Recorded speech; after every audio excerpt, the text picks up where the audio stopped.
agradecemos a presença dos membros da mesa. Pedimos ao doutor Akira que permaneça.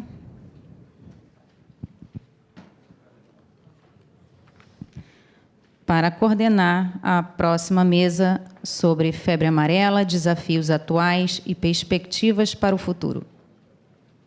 Boa tarde, outra vez. Boa tarde.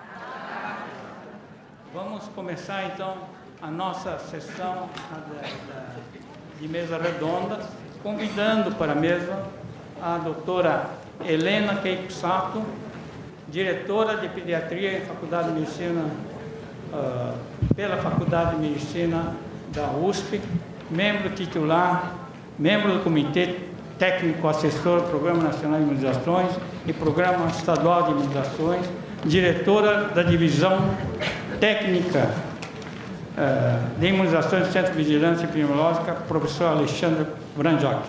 Eu gostaria de convidar também o doutor Adriano Pinter dos Santos, médico veterinário, doutor em epidemiologia experimental pela Faculdade de Medicina, de Zoologia, Veterinária e Zoologia da USP, pesquisador científico 6 e diretor do Departamento de Laboratórios Especializados, Superintendência do Controle de Endemias da Secretaria de Saúde do Estado de São Paulo.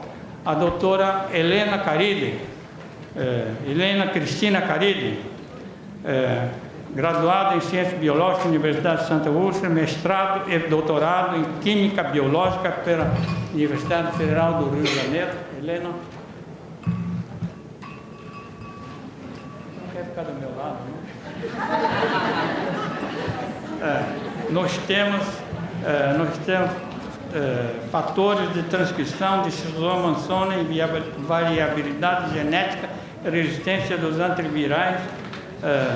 Olha, é muita coisa, é muita coisa. Então, atualmente, gerencia o programa de vacinas virais da Vice-Diretoria do Desenvolvimento Tecnológico de Biomanguinhos, Fiocruz.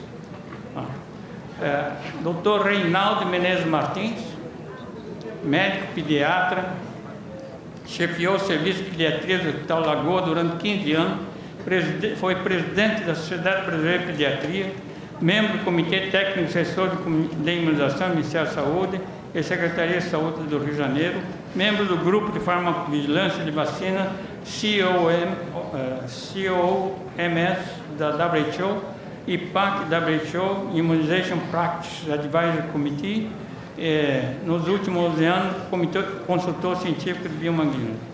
Como faço a conta?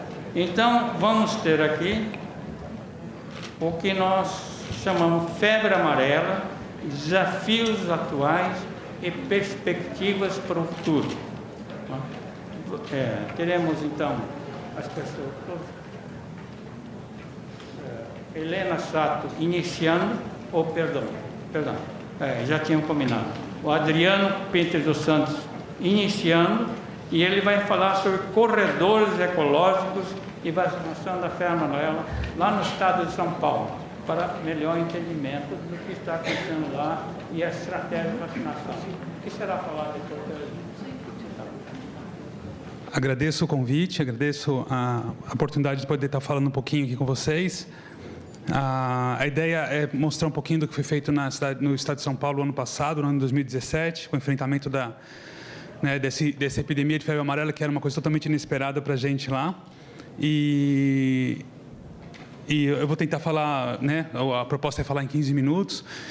E me ocorreu agora comentar uma coisa que assisti as palestras de manhã e agora todas as homenagens agora no período da tarde. E é notório assim, a competência, e a capacidade e o empenho na produção das vacinas. Então, na verdade, talvez eu vou mostrar o outro lado, o que a gente faz com a vacina depois. Então, como a gente tem algum carinho com a vacina também quando chega lá. A gente usa e como ela é disponibilizada. Então, na verdade, mais ou menos a ideia é mostrar essa estratégia. Tá? Eu trabalho na SUSEM, um órgão, uma autarquia do Estado de São Paulo. A SUSEM está para o Estado de São Paulo como a SUCAM estava para o Brasil.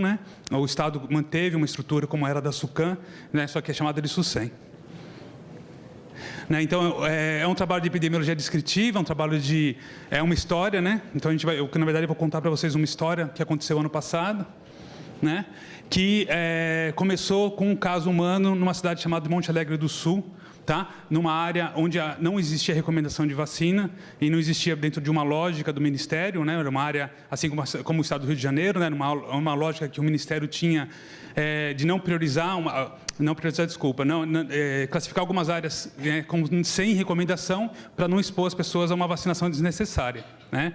Só que o problema é que ela chega, o vírus, então, nunca tinha ocorrido nesse local, né? Desde que a urbanização, né, foi debelada no século XX, né? O vírus não corria aqui de novo, e esse caso apareceu, né, do nada. Foi uma surpresa, porque o sistema de vigilância não estava atento, né, às epizootias, aos macacos, porque não era uma área de ocorrência, né? Então, de cara, houve um caso humano antes mesmo de qualquer macaco ter sido detectado.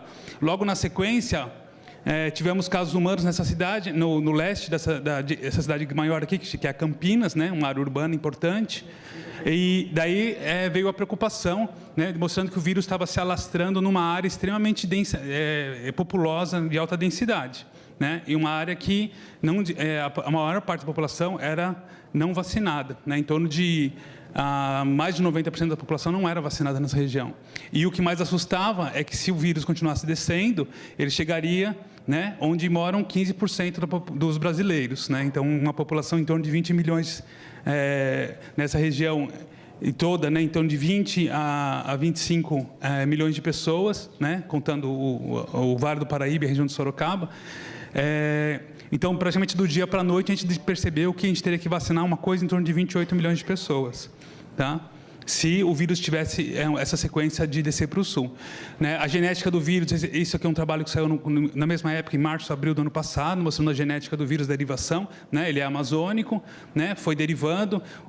Nós tivemos também a ocorrência do vírus em São José do Rio Preto e Ribeirão Preto, mas aí não há nenhuma novidade, era uma área de vacinação, era uma área onde isso era esperado acontecer mesmo, né? Uma derivação, o vírus que chega em Rio Preto era uma derivação anterior ao que chega em Ribeirão Preto. Na verdade, o de Ribeirão Preto era muito mais próximo do vírus que atinge o leste de Minas, né, do que o próprio vírus de Rio Preto, que parecia muito mais próximo. E outro, um clado que desce, uma derivação que desce, passa pela Serra da Canastra, né, chega a Poços de Caldas e daí volta para São Paulo, entra em São Paulo, na verdade. E foi esse o vírus que chegou na cidade, na capital, e esse é o vírus que disseminou para o resto do estado. Esses dois focos foram autolimitantes, tá? Então, o estado de São Paulo teve, até o momento, 3 entradas. Na verdade, hoje já tem a 4ª entrada, que é por Paraty, vou falar depois, mas nesse momento, em março do ano passado, a gente estava com 3 entradas do vírus, e essa de Poços de Caldas para São João da Boa Vista era a que mais preocupava a gente. Na sequência, se estabelece, então, o programa de vigilância em epizootias dos primatas, né? E a gente começa a perceber que existia um caminho, tá, de primatas mortos, vindo lá na divisa com Poços de Caldas, em Minas, né, do lado de São João da Boa Vista, e chegando já à região de Campinas e Monte Alegre do Sul, né, onde o primeiro caso humano apareceu. Existia um caminho de macacos, né, que foram encontrados depois, logo na sequência do caso humano, mostrando que existia o vírus estava caminhando, né, estava derivando no sentido norte-sul, né? Na época, a ideia não era entender como a coisa funciona, né? Não era importante se era um mosquito que leva, se é um macaco que leva, né? Ou como a coisa funciona. Importava era tentar entender um padrão, né? Não era analítico, era descritivo. E a gente começou a associar isso com temperaturas mais amenas, né? Essas aqui são as isotermas do estado. Vermelho é uma área muito quente, onde tem a região de Piracicaba, Rio Claro, né? Depois uma área um pouco menos quente, uma isoterma de 21 graus, né, 23, 21, e abaixo de 20 graus, essas áreas mais frias na divisa com Minas. E o vírus, de alguma forma, estava só se derivando nas áreas mais frias, ele não expandia para as áreas mais quentes, tá? Eu não acredito que tenha associação direta com a temperatura, mas tem com a vegetação. Essas áreas são uma vegetação muito mais exuberante, enquanto as áreas mais quentes, na verdade, é só cana-de-açúcar, praticamente. Tá? E quando isso acontece, era muito claro que o vírus ia descendo, e se ele continuasse descendo nessas isotermas, ele ia chegar na cidade de São Paulo, São José dos Campos e Sorocaba. Tá? Então, como eu falei, do dia para a noite, a gente percebeu que tinha 28 milhões de pessoas no caminho do vírus, né, que precisariam ser vacinadas. Nessa época, a capacidade de imunização do Estado, contando o estoque de vacina, era mais ou menos de 1 para 15. Então, de cada 15 pessoas, desses 28 milhões, você tinha que escolher uma para ser vacinada. né? Isso foi, né, conforme o ano foi passando, né, e a gente foi recebendo mais vacinas, essa capacidade depois passou para 1 para 10, 1 para 4, 1 para 1, né, e hoje está quase com vacina disponível para toda a população. A gente utilizou o sistema florestal do Estado de São Paulo, né, a gente tem um sistema que mapeia todos os fragmentos florestais do Estado, tá? Para que a gente, lógico, o vírus depende de fragmento florestal para amplificar e seguir a sua rota. Nesse momento já era muito claro que não tem participação humana, né? O vírus ele vai passo a passo, fragmento a fragmento, né? Não tem uma característica de dispersão como a dengue, como o Zika, né? Que tem dispersão pelo ser humano. Aqui era uma dispersão totalmente silvestre. Né? E para entender como a coisa funciona, por exemplo, a gente usou esses 4 animais, né, encontrados mortos, 4 bugios.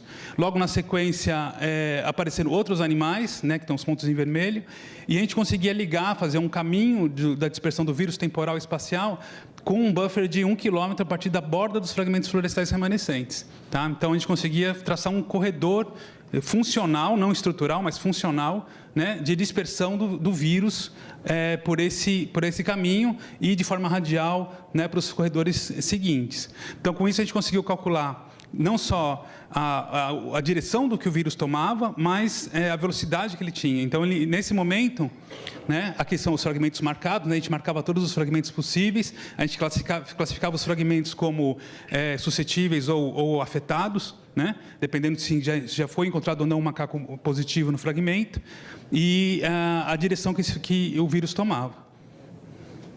Né? Aqui a gente literalmente ligando os pontos dos fragmentos, mostrando o caminho, né, que o vírus tinha para seguir no sentido norte-sul, né, e não expandido para oeste, só norte e sul. Né? Em azul são corredores estruturais de mata ciliar, né, e em verde são os corredores funcionais. Aqui é para toda a região de Campinas, né? Campinas, Jundiaí, Atibaia, Bragança, né? Como a coisa funciona, quais os possíveis corredores de dispersão. E era muito claro, né, que o vírus seguiria pela isoterma, né, que esse era o padrão, chegaria em São Paulo, chegaria em Sorocaba, chegaria em São José dos Campos. Tá? A gente colocou aqui, isso foi feito em abril, né, do ano passado, e essa aqui era uma linha que a gente chamou de linha de segurança, porque se o vírus passasse essa linha antes da entrada do inverno, né, isso desencadearia um processo de uma necessidade de imunização da cidade de São Paulo ainda no primeiro semestre do ano passado. Não aconteceu, tá? Então, o vírus, de alguma forma, né, quando entra o inverno, entra maio, junho, o vírus para um pouquinho antes de chegar em Jundiaí. Né, os vetores, a gente percebeu que isso ainda é empírico, a gente está testando essas hipóteses. O Sabetes tem uma característica mais de fazer o ciclo interno dentro da floresta, dentro dos fragmentos, e o Hemagogos tem dele a característica de carregar o vírus entre os fragmentos florestais. Tá? A velocidade de dispersão em março estava em 2,7, abril um pouquinho mais de 1,5, maio quase em torno de 1 km por dia. Né? Julho caiu para 0,5, julho caiu para 0,3, em agosto já voltou para mais de 1,5, em setembro já estava quase em 3 de novo. Tá? Dispersão do vírus sentido norte-sul. Tá? Então, por isso que em julho, claro, você tem percepção que o vírus não, né, parou de circular, mas na verdade não parou, ele só está mais devagar. Né? Então, em cima disso, a gente conseguia calcular as rotas, né? Aqui Campinas, né? Jundiaí, a cidade de São Paulo, São José, Sorocaba está para cá, né? O litoral Baixada Santista, litoral norte, Baixada. A gente conseguia calcular as principais rotas de dispersão do vírus e o tempo, quando ele ia chegar em cada lugar. Né? E por que isso era importante? Porque, como eu falei, quando estava em Campinas, porque qual era a estratégia antiga, né? A hora que você tem uma epizotia, antiga não, qual é a estratégia que é preconizada? Quando você tem uma epizotia num local, você vacina toda aquela população daquele município e os municípios adjacentes, né? Mas isso funciona quando o município tem 50 mil, 80 mil habitantes, né? Quando você entra numa área que de cara você já tem 3,5 milhões para vacinar, né? E daí isso complica um pouco, usar essa estratégia. Né? Então, em vez de vacinar, por exemplo, a cidade inteira de Campinas, a gente vacinou só a população que estava no corredor de dispersão. Tá? Que é a área leste do município. Mesma coisa com Jundiaí, né? Vacinou a área leste do município, norte e leste. Tá? A gente não vacinou, não preconizou vacinar o município inteiro. Então, de 3,5 milhões da população que vive nessa região, a gente conseguiu vacinando só 750 mil, né? A gente conseguiu não ter, ou teve muito pouco, teve 3, 4 casos humanos, né, nessa região, e esses casos eram recusa de vacina, né? Então, a gente conseguiu trabalhar bem nessa região, usando praticamente 1/3, 1/4 de doses do que seria necessário se tivesse preconizado, o que era preconizado, que era vacinar toda a população das áreas afetadas. Tá? E isso por quê? Porque a gente precisava ter uma reserva de vacina para se a coisa ficasse feia, se chegasse em São Paulo, ou se houvesse uma urbanização. Né? A gente está ainda no primeiro semestre do ano passado, ainda existia um risco de urbanização. Tá? Então, o vírus chega, então a gente começou a trabalhar no primeiro semestre essa região, na entrada do segundo semestre, julho, a região de Mairiporã e o Franco da Rocha, e a partir de outubro, a cidade de São Paulo. Tá? Desde maio, a gente já sabia que chegaria em São Paulo, mas a gente não tinha, né, uma quantitativa de vacina suficiente para trabalhar São Paulo. Se a gente trabalhasse São Paulo, Jundiaí ia ficar sem vacina, e Jundiaí ia receber o vírus antes, essa era a lógica. Né? Então, a gente, na verdade, corria, né, com mais ou menos 2 meses de antecedência da chegada do vírus, né, e assim, quando os estoques de vacinas eram repassados pelo Ministério, né, para a gente trabalhar. Esse aqui, como está o panorama atual, né, para entender, aqui isso aqui é só bugio positivo, já é o referenciado. Né? Então, de março, saiu lá de região de Pinhalzinho, Monte Alegre do Sul, até a chegada no sul da cidade de São Paulo, demorou 1 ano. Tá? De março de 2017 a março de 2018, esse caminho. Aqui as cores são importantes, né? Quanto mais branco é mais antigo, mais vermelho, mais escuro é mais recente, mostrando que existe um gradiente espacial temporal norte e sul. Tá? Essas são as principais áreas afetadas, né? Em vermelho é a área principal, né? A entrada do vírus aqui por Poços de Caldas, passa aqui pelo meio, pelo corredor de Franco da Rocha, né? Chega à região metropolitana de São Paulo, expande para Sorocaba, litoral e Vale do Ribeira, né? E está expandindo agora para o Vale do Paraíba e a região da Baixada Santista. E tinha um outro corredor que a gente chama de corredor secundário, que é um corredor mais lento, que são áreas de serra, né? Uma área mais fria, na divisa com Minas, que foi uma área mais lenta, mas também já chegou na região de São José dos Campos. Tá? Em verde é uma área autolimitante, que foi de Jundiaí. Né? Em amarelo são as áreas urbanas não expostas, né? Então toda a região metropolitana e Jundiaí, Franco da Rocha, né? Se você pensar que só nessa área amarela aqui vivem 14 milhões de pessoas, tá? Então, na verdade, qual que foi o segredo? Em toda essa área colorida tem 28 milhões de pessoas. A gente teve que escolher 14 milhões para tomar vacina e 14 milhões para não tomar vacina, tá? Então, essa foi, na verdade, a parte mais difícil da vigilância. E quem não toma vacina são esses 14 milhões que moram nessa área amarela, que inclui a cidade de São Paulo, o ABC Paulista, Suzano, Mogi das Cruzes, Osasco, Barueri, né, que são as cidades aqui desse entorno. E é esperado para ser afetado ainda em 2018 toda essa região, né, que inclui Avaré, Itapeva, né, Ribeira, parte de São José dos Campos, né, a Baixada Santista, Ilhabela, vão ser afetadas ainda nesse ano, apesar de que provavelmente a partir de agosto, quando o vírus volta a circular. Tá? Então, essa é a previsão. Os principais corredores são esses. Hoje a gente tem esse corredor também chegando pelo Rio de Janeiro, né, já afetando a cidade de Bananal, a cidade de Ubatuba. Né? A Serra da Mantiqueira foi uma barreira física, né? Em nenhum momento o vírus passa pela Serra da Mantiqueira. Isso é bastante interessante. Esse é mostrando as datas, tá? Então, como a gente trabalhou, a região lá em cima, em Monte Alegre, estava em março de 2017, né? Maio chegando perto na região entre Campinas e Jundiaí, agosto chegando em Franco da Rocha, em outubro chegando em São Paulo, né? Dezembro em Sorocaba, fevereiro, né? Sentido do Paraná, a mesma coisa para o lado do Vale do Paraíba, né? Dezembro, região de Jacareí, fevereiro aqui na região no sul de São José dos Campos e Paraibuna, né? E a previsão de chegada em agosto para esse miolo aqui, onde fica mais ou menos a região de Lorena, Aparecida do Norte, né? E a região de Caraguatatuba, vão ser afetadas ainda esse ano, a partir de agosto. Né? Aqui a dispersão do vírus, né, mostrando 2,7 km por dia. Então, a gente sabia disso já em março, abril, então a gente tentava liberar a vacina para cada uma dessas regiões 2 meses antes da provável chegada do vírus. Tá? para otimizar o máximo possível as doses de vacina para as pessoas que precisavam tomar. Na prática, né, isso não foi fácil, porque você imagina que existe uma pressão, né, dos polos econômicos para receber a vacina, né, a cidade de São Paulo, por exemplo, né, e cidades, por exemplo, Itatiba, Jarinu, que ficam aqui no meio do caminho, que tem quase nenhuma expressão econômica, né, seriam preteridas dentro de um sistema que você priorizasse, né,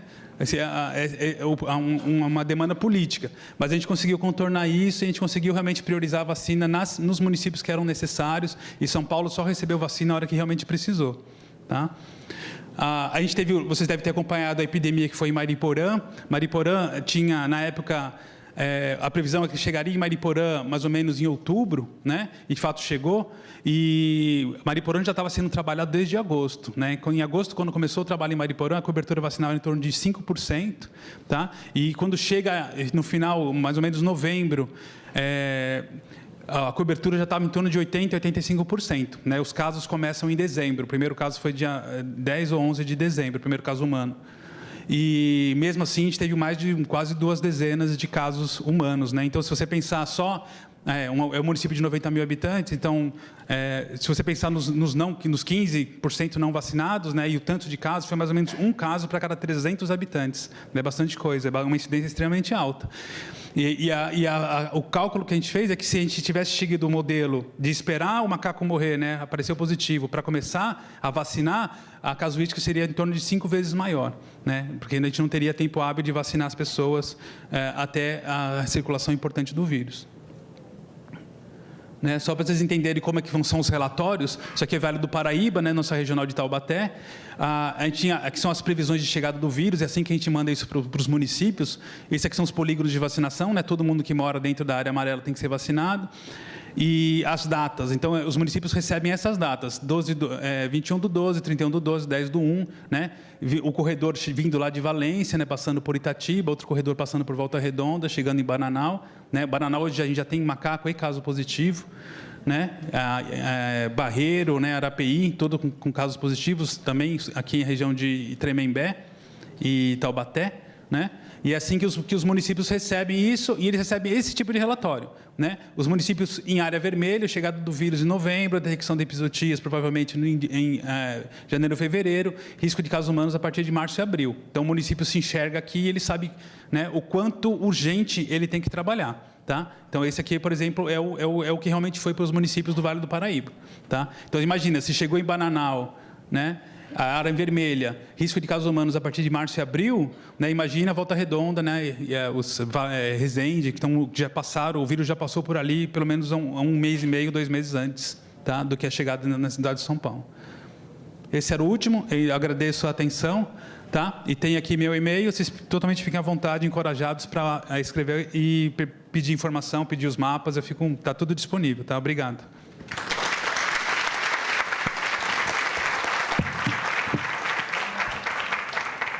Vamos abrir para perguntas depois da apresentação da Helena Sá, porque ela vai falar sobre estratégias, e experiência de São Paulo na vacinação febre amarela, em cima do que o Adriano acaba de falar. Por favor, Helena. Bom, vamos lá. Boa tarde a todos. De coração, né? Eu também tenho que falar de coração, porque todos vocês à mesa aqui falaram de coração. Tenho que falar também do fundo do meu coração. Muito obrigada pelo convite e também parabenizar a todos e um especial abraço para grandes amigos que eu fiz aqui há muitos anos. E aí, é com muita honra, sabe?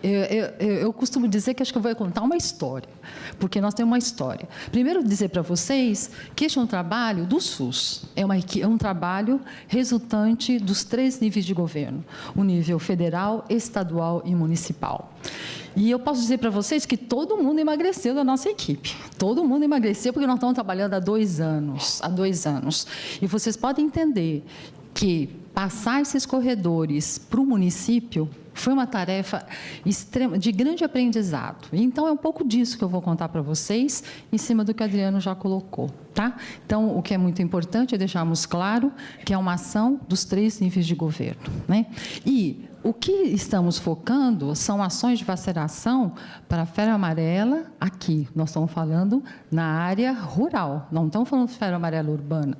Nós estamos falando de epizootias, tá? Na área rural e periurbana. Bom, aqui eu vou passar, porque já foi colocado. E aí, eu tenho que contar uma história para vocês, não é? É um grande aprendizado de novo. Essa é a minha terceira epizootia.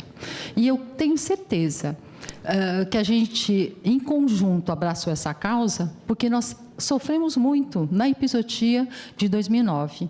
O que foi a epizootia de 2009 no estado de São Paulo?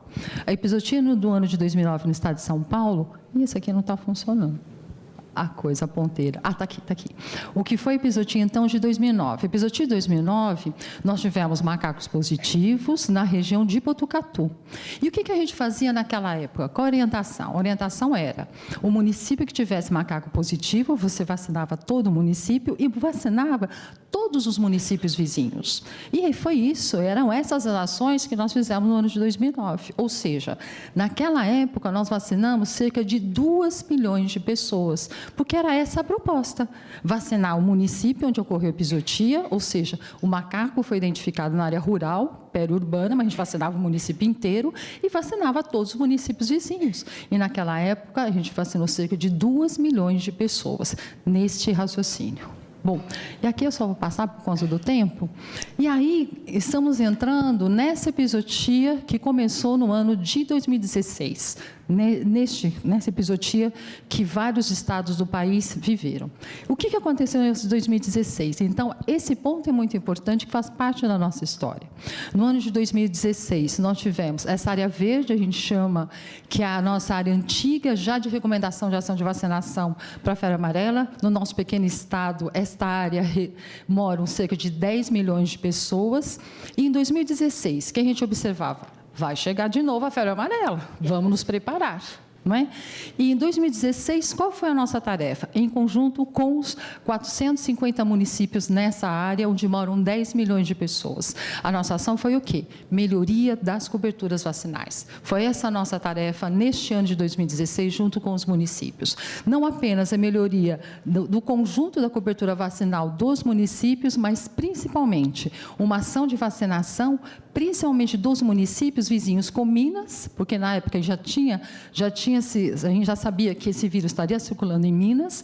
Então, a melhoria da cobertura dessa região, destes municípios, e focando principalmente a área rural e periurbana e municípios vizinhos com Minas Gerais.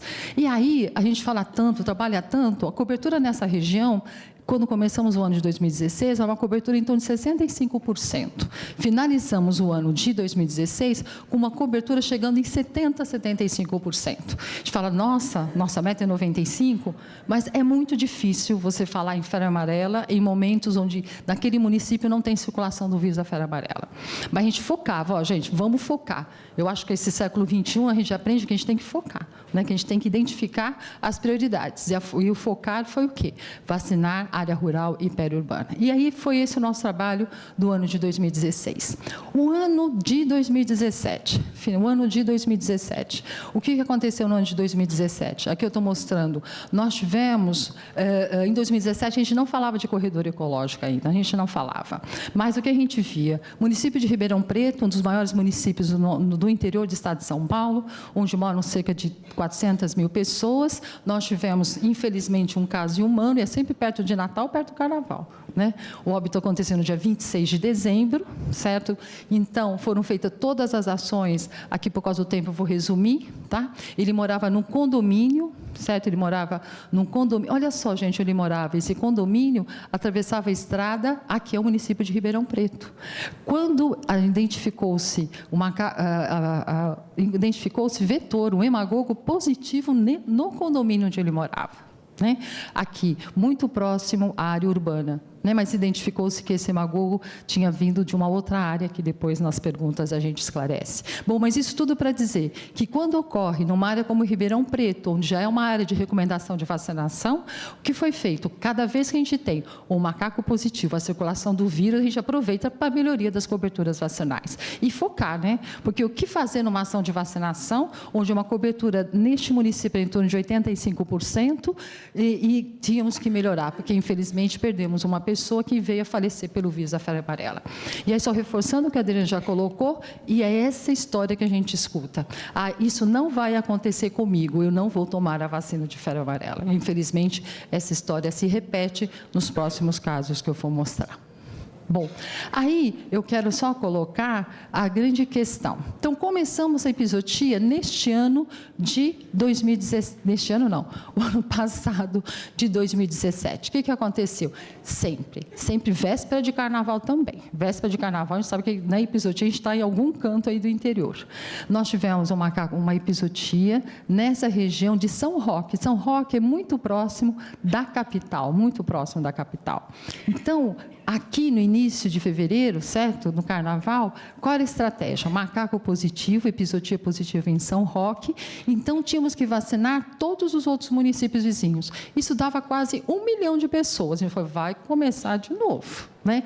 Como focar, né? Como o Adriano colocou, como otimizar a vacinação. E não é fácil você vacinar 1 milhão de pessoas, né? Como focar? Então, aqui nós já começamos a avaliar que tínhamos que mudar a estratégia. 15 dias depois, o que aconteceu? Macaco epizotia, então macaco primata não humano positivo, neste município belíssimo chamado Monte Alegre do Sul, onde moram 10 mil pessoas na regional de Campinas. Aqui identificou-se macaco positivo e 2 humanos já infectados pelo vírus da febre amarela. A gente sabe muito bem na nossa história que a gente aprende o seguinte: quando você tem macaco e já tem humano, significa que o vírus já está circulando nessa região há algum tempo. Então, o que foi feito nessa região, foi feito em um final de semana, sábado e domingo, o povo da saúde aqui vacinou todo o município de Monte Alegre do Sul. Aí, na semana seguinte, aconteceu aonde? Macaco positivo aonde? Campinas, município de Campinas, um município enorme, né? De quase 700, 800 mil pessoas. Vacinando os municípios em torno, a gente ia vacinar quase 2 milhões de pessoas. A gente nem tinha muito tempo para pensar, viu, gente? Porque era assim, em cada 5 dias, 3 dias, isso estava acontecendo, mas a gente estava vendo que alguma coisa diferente a gente teria que fazer, porque a gente estava vendo a expansão do vírus. E aqui, então, resumidamente, colocar o que pensamos. De novo, aquilo, né? Um trabalho conjunto com as 3 esferas, discutindo com os municípios, porque quem vacina é o município, não é? Então, como fazer para melhorar e otimizar? Em cima daquele preceito.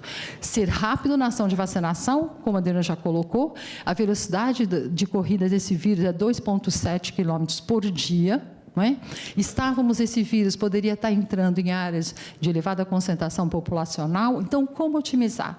Então foi aí que veio, na prática, a utilização da vacinação da população que vive nos corredores ecológicos, como foi desenhado, né? Então, no próximo slide, depois eu vou mostrar, porque vocês veem que não dá para passar aqueles mapas que ele passou para vocês, né? Aquelas setas, aquelas esferas, depois eu vou mostrar para vocês, enquanto operação, que forma a gente passava para os municípios, para colocar na prática a ação de vacinação nos corredores ecológicos, tá bom?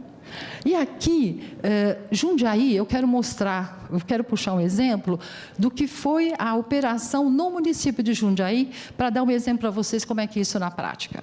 O município de Jundiaí, a gente já previa, por conta dos corredores, que esse vírus ia chegar no município de Jundiaí. O município de Jundiaí é um município muito bonito, com uma área verde importante, né? Tem aqui essa região norte do município, é um município onde moram cerca de 320 mil pessoas. Sabendo que o vírus ia chegar lá, a gente falou, não, temos que começar a vacinar esse pessoal. Mas vacinar quem? De novo, priorizar. E outra coisa que é importante, a gente sabe por conta dos eventos adversos pós-vacina de febre amarela, que nós temos que saber triar adequadamente essa ação de vacinação. Resumindo, este município, então, tem uma população de cerca de 320 mil pessoas, os corredores ecológicos que é essa linha vermelha aqui, que apontava qual era o caminho onde o vírus ia percorrer, né, que é traçado aí em cima dos macacos positivos. Então, em cima desses corredores, a gente falava assim, Adriano, você tem que botar alguma coisa prática para eu passar isso para os municípios. E a forma de trazer essa parte prática, o que era? É o desenho dos polígonos. O que são esses polígonos? Os polígonos nada mais é do que a delimitação da área de risco ao redor desses corredores ecológicos. Ou seja, a gente passava esse mapa para o município chegava lá, abria no Google, sentava com essas equipes regionais e traçavam as estratégias de vacinação. Então, isso tudo para concluir por conta do tempo. O município de Jundiaí, onde moram 320 mil pessoas, cada vez que um macaco positivo ocorria aqui, parte dessa população já tinha sido vacinada, mas qual era o lema? Macaco positivo, epizotia naquela região, volta naquela região e faz uma coisa que ninguém gosta de ouvir. Volta na área e faz uma vacinação casa a casa ao redor do local onde foi identificado o macaco positivo. Ah, mas eu já fui lá. Não importa, volta. Porque você volta e encontra quem? Gente que não estava no dia que você vai vacinar, gente que foi passear lá e ficou morando lá. Então, resumindo, todas essas ações foram realizadas no município de Jundiaí e, infelizmente, tivemos caso, mas foi apenas um caso que não evoluiu para óbito. Então, isso são alguns casos, um resultado desse trabalho que a gente vem fazendo no estado de São Paulo.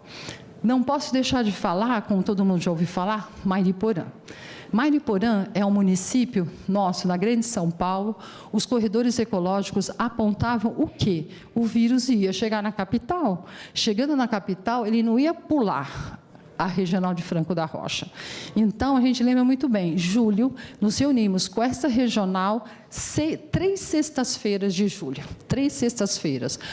Acho que foi um momento mais democrático dessa ação de vacinação. 3 sextas-feiras, com 5 municípios, discutindo áreas de risco. Área de risco, gente, nós estamos falando de febre amarela na área rural e periurbana. Nós não estamos falando de febre amarela urbana. Certo? Então, sentamos com 5 municípios.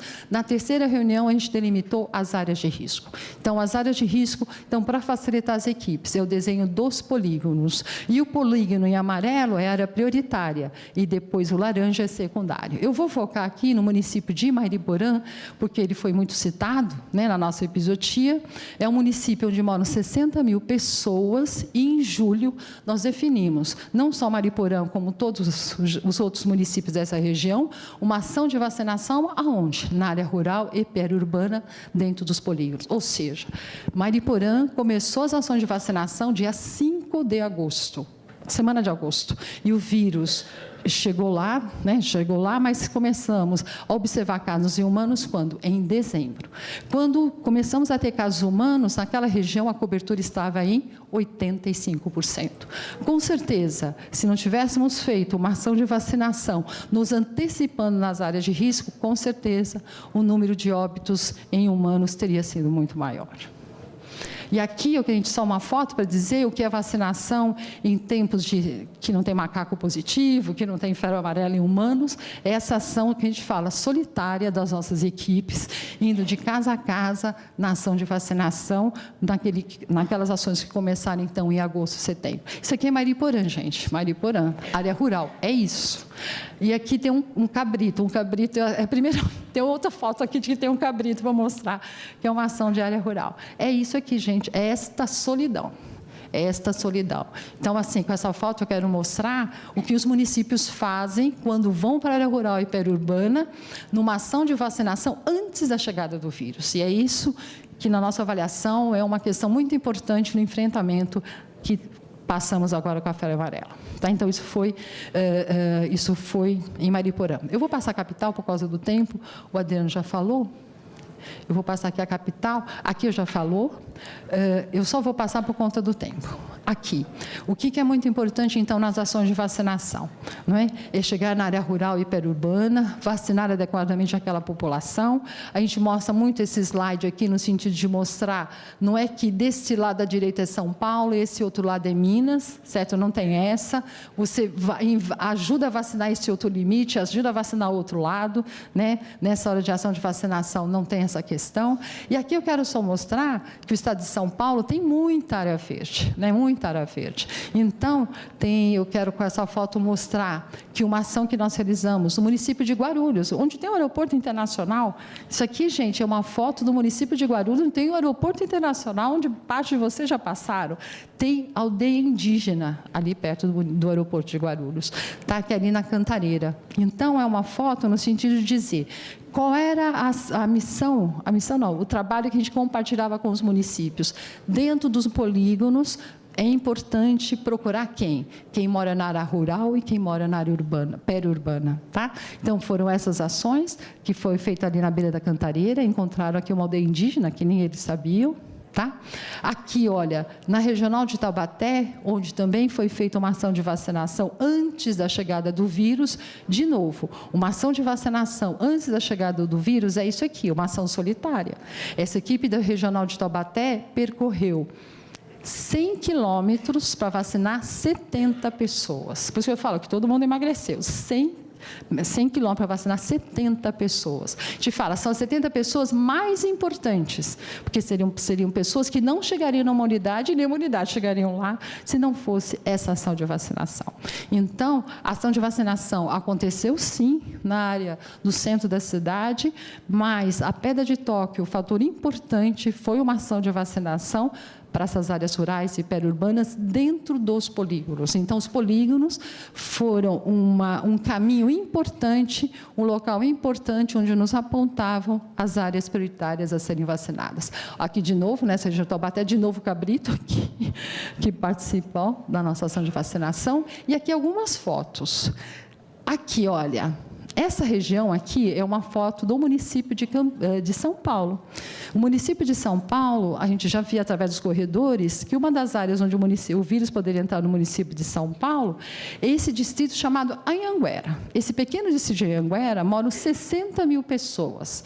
Quem dessas 60 mil vacinar? Então, de novo, foram traçados os polígonos, e mesmo traçando os polígonos, olha só o que é esse distrito de Anhanguera. Quem vem pela estrada, vai chegando em São Paulo, é esta cena que a gente via, né? Então, cada município traçava a sua estratégia para melhor vacinar essa população. Aqui moram 60 mil pessoas, mas foi delimitada uma área de risco onde moram 30 mil pessoas, e o município fez todas as ações estratégicas, né? Não tinha um cartaz na rua, gente, não tinha um cartaz. Mas uma estratégia que foi muito importante. A própria unidade fez uma cartinha, certo?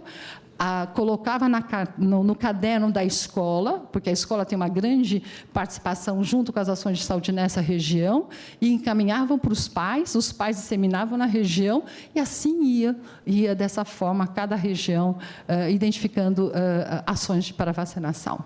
Aqui, nem preciso dizer, olha, as várias realidades no estado de São Paulo. Aqui, como o Adriano já colocou, é uma ação de vacinação em Registro.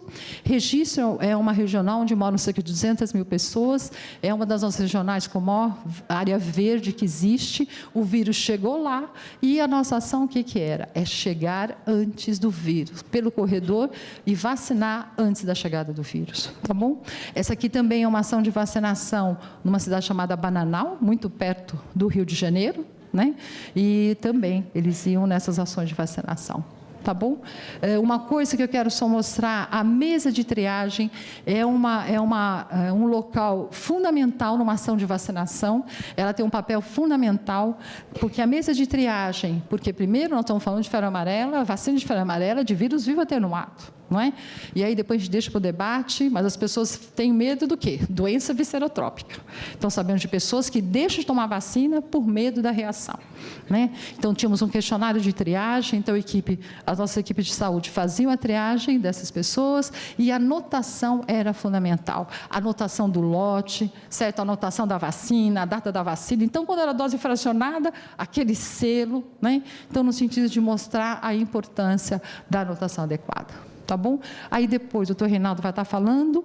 Então, o ano de 2016 foi a melhoria das coberturas vacinais naqueles 455 municípios, onde já tínhamos a circulação do vírus da febre amarela. O ano de 2017 foi o quê? Uma ação de vacinação numa área onde moram 27 milhões de pessoas. Né? Vocês imaginam vacinar cerca de 27 milhões de pessoas, né, dentro daquele preceito município afetado e município ampliado. Então, ao invés de vacinarmos 27 milhões de pessoas, nós vacinamos, chegou a em torno de 1/3 da vacinação da população dentro desses corredores ecológicos. E aqui agora nós estamos fazendo, neste ano de 2018, acabando de vacinar as outras pessoas que não foram vacinadas nestes municípios que estão nessas áreas de risco. E a nossa proposta será vacinar o estado como um todo, entrando todos os outros municípios que não foram vacinados até o final do ano. E então, no início desse ano de 2018, iniciamos então a ação de vacinação com a dose fracionada, que o Dr. Reinaldo vai estar falando, e aqui sim, aqui nós mudamos a estratégia, porque a proposta era a utilização da dose fracionada, ou seja, utilizando 1/5 da dose, e aqui sim, nós nem usamos mais os corredores ecológicos. Então, a partir do dia 25 de janeiro, entramos numa campanha, né, junto São Paulo, Bahia e Rio de Janeiro, foram os 3 estados, vacinando as últimas áreas consideradas de risco para a febre amarela. Né? E aqui, nessa dose fracionada, acabamos vacinando o município como um todo. Né? E aqui eu só quero dizer que com todas as ações, onde tivemos uma intensa circulação do vírus, onde moram cerca de 27 milhões de pessoas, onde em conjunto fizemos uma ação de vacinação, que não foi nada fácil, né? Quando a gente passa aqui pode ser fácil, mas as equipes, um trabalho em conjunto com as equipes foi muito gratificante, foi muito rico, todo mundo aprendeu com isso, né? Vacinando quem precisa dentro dos corredores. Eu posso dizer que tivemos erros também, né? Mas é com os erros que a gente vai aprendendo. O que eu quero só dizer é que, vacinando dessa forma, nós pudemos fazer uma ação de vacinação mais ágil e mais precisa. Agora, com mais calma, a gente volta a vacinar as outras pessoas que não tomaram vacina. Tá? Então, em todo o estado de São Paulo, nós tivemos confirmados, aqui são dados de início de 2017, tá? O ano todo, 2017 e 2018. Tá? Então, nesses 5 meses, em todo o estado, 571 casos confirmados, certo? Onde tivemos uma circulação do vírus numa área onde moram 27 milhões de pessoas, né? Autóctonos residentes 513, tá? Importados 54, tá bom? A faixa etária de 2 a 89, uma letalidade, nós tivemos infelizmente óbitos, certo? Foram no total, tivemos uma letalidade de 37,4%. Tá? Estes foram os municípios onde tivemos casos autóctonos de febre amarela, ou seja, é aquela região onde moram uns 27 milhões de pessoas, tá? Nessa área, tá? Que eu vou passar por causa do tempo. E outra coisa importante, um guia fundamental para o desenho desses corredores ecológicos foi a vigilância dos macacos, a vigilância das epizootias. Em todo o estado de São Paulo, nós tivemos a amostra e a identificação do vírus em cerca de 1.000 macacos em todo o estado de São Paulo. Então, ou seja, a vigilância das epizootias foi um aspecto muito importante que deu um substrato fundamental para a construção dos corredores, ou seja, o trabalho integrado da vigilância dos primatas da morte, dos primatas não humanos, né? A vigilância dessas epizootias, esse trabalho integrado, que com certeza a gente consegue, nós queremos melhorar, mas com certeza a gente conseguiu com isso focar as áreas de vacinação, ou seja, trabalhar com maior agilidade, vacinando quem precisa, com isso, na medida do possível, como a população era menor, poder triar melhor. E aqui eu deixo só uma foto, esse aqui é Mariporã, né? Aí eu olho para a Maria de Lourdes, que trabalhou tanto na área de imunização, e trazer a seguinte questão: Mariporã, para nós, ainda continua um grande desafio, né? Se Mariporã, nós já tivemos quase 100 casos, 80 casos confirmados de febre amarela, no município onde residem 94 mil pessoas, com uma cobertura vacinal, quando isso começou a circular, em dezembro, de 85%. A gente coloca. Nós temos que fazer umas contas, a gente sempre fala, temos que fazer essas contas. Se a gente não tivesse vacinado, com certeza, o número de pessoas infectadas, em que felizmente poderiam vir a falecer, seria muito maior. Agora, cada vez que a gente coloca, então, com esse último slide eu só quero dizer, vocês viram que a nossa cobertura de dose fracionada foi 60%? Então, o que nós estamos focando com esses 60%? Quem nós vamos buscar nesses municípios que chegaram a 60%? Vamos botar essa vacina no centro da cidade? Até podemos botar. Mas o fundamental é as equipes irem aonde? Na área rural e periurbana. Voltar naquela região. Mesmo que você ande 100 quilômetros para vacinar 70 pessoas, se o vírus chega nessa região, ele arrasa. Porque, infelizmente, neste ano, nós estamos, sim, tendo uma circulação muito importante do vírus. E com essa foto a gente mostra que Mariporã fez, sim, um trabalho muito importante, vacinando muita gente, mas, com o exemplo de Mariporã, a gente aprende o quê?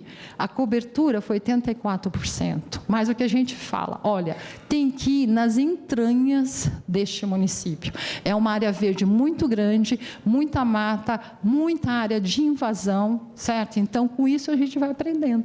E com o Mariporã a gente tem aprendido para passar a experiência para os outros municípios onde a gente tem essa circulação. Então, era isso que eu queria só mostrar e obrigada. Obrigado.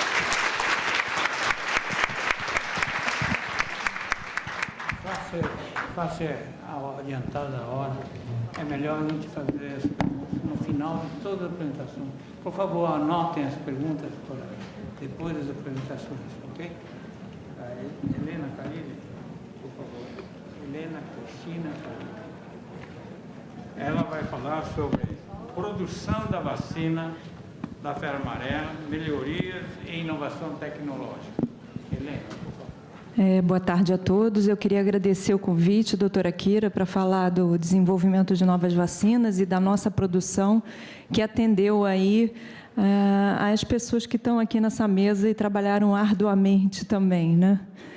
Mas eu queria começar falando que a vacina de febre amarela tem uma história muito interessante que se confunde com a história da Fiocruz, e ela começou através de homens visionários com foco no desenvolvimento de uma vacina, como John Rockefeller, Frederick Gates, que era seu empreendedor, e Oswaldo Cruz, nosso mentor.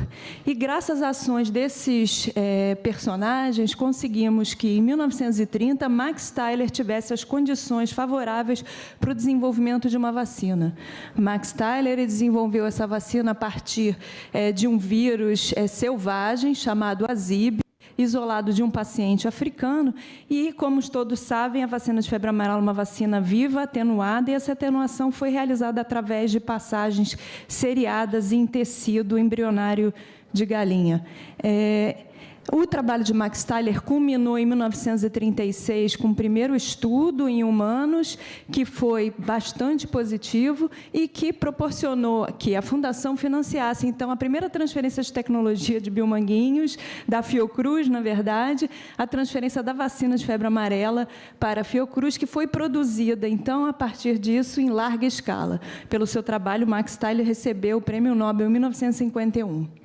E diversos produtores, então, passaram a produzir essa vacina. Todos eles receberam mais ou menos as mesmas cepas. No entanto, Biomanguinhos, Fiocruz, recebeu a cepa 17D, enquanto os outros produtores receberam a 17D204, e, basicamente, essas cepas não têm nenhuma diferença em relação à imunogenicidade e proteção que essa vacina confere. Hoje, atualmente, temos, então, 7 produtores de vacinas de febre amarelas. Todos eles, como eu falei, tem como principal cepa 17D204, com exceção de Biomanguinhos, e os produtores marcados em azul são os produtores pré-qualificados pela OMS para fornecimento dessa vacina por exportação. Desde então até hoje, a vacina, claro que sofreu melhorias, mas ela tem basicamente o mesmo processo de produção. O processo de produção é baseado no uso de ovos embrionados, livres de patógenos específicos. Esses ovos eles são incubados para que o embrião se desenvolva, e no 9º dia, esses ovos são inoculados com a cepa viral. Depois de 3 dias, então, esses embriões são coletados e acontece a produção da vacina a partir da trituração desses embriões acondicionados em água WFI. Aqui nessa foto a gente pode ver um frasco contendo os embriões antes da trituração, um outro frasco após a trituração, e em seguida esse frasco ele é centrifugado e o sobrenadante é estabilizado e é o que forma a nossa IFA, ou seja, o nosso ingrediente farmacêutico ativo. Quando é necessária a produção da vacina, então esses frascos são descongelados, procede-se então à formulação em vase. Essa é uma vacina liofilizada, então a liofilização dos frascos, rotulagem e embalagem. A partir desse processo, o Biomanguinhos, então, fornece vacinas principalmente para o PNI, e aqui nessa tabela a gente vê o número de doses fornecidas nos últimos anos, mas também exporta vacinas para outros países através da OPAS e da Unicef. E aqui que nos chama atenção aí para atender as ações faladas aqui antes de mim, o que nos chama atenção é que o número de vacinas entregues em 2017, em torno de 65 milhões de doses, praticamente, para atendimento ao surto que aconteceu aqui no Brasil, graças a um grande esforço de toda a equipe de Biomanguinhos e a paralisação de produção de outras vacinas para que a gente concentrasse e focasse na produção dessa vacina tão importante para o atendimento ao surto.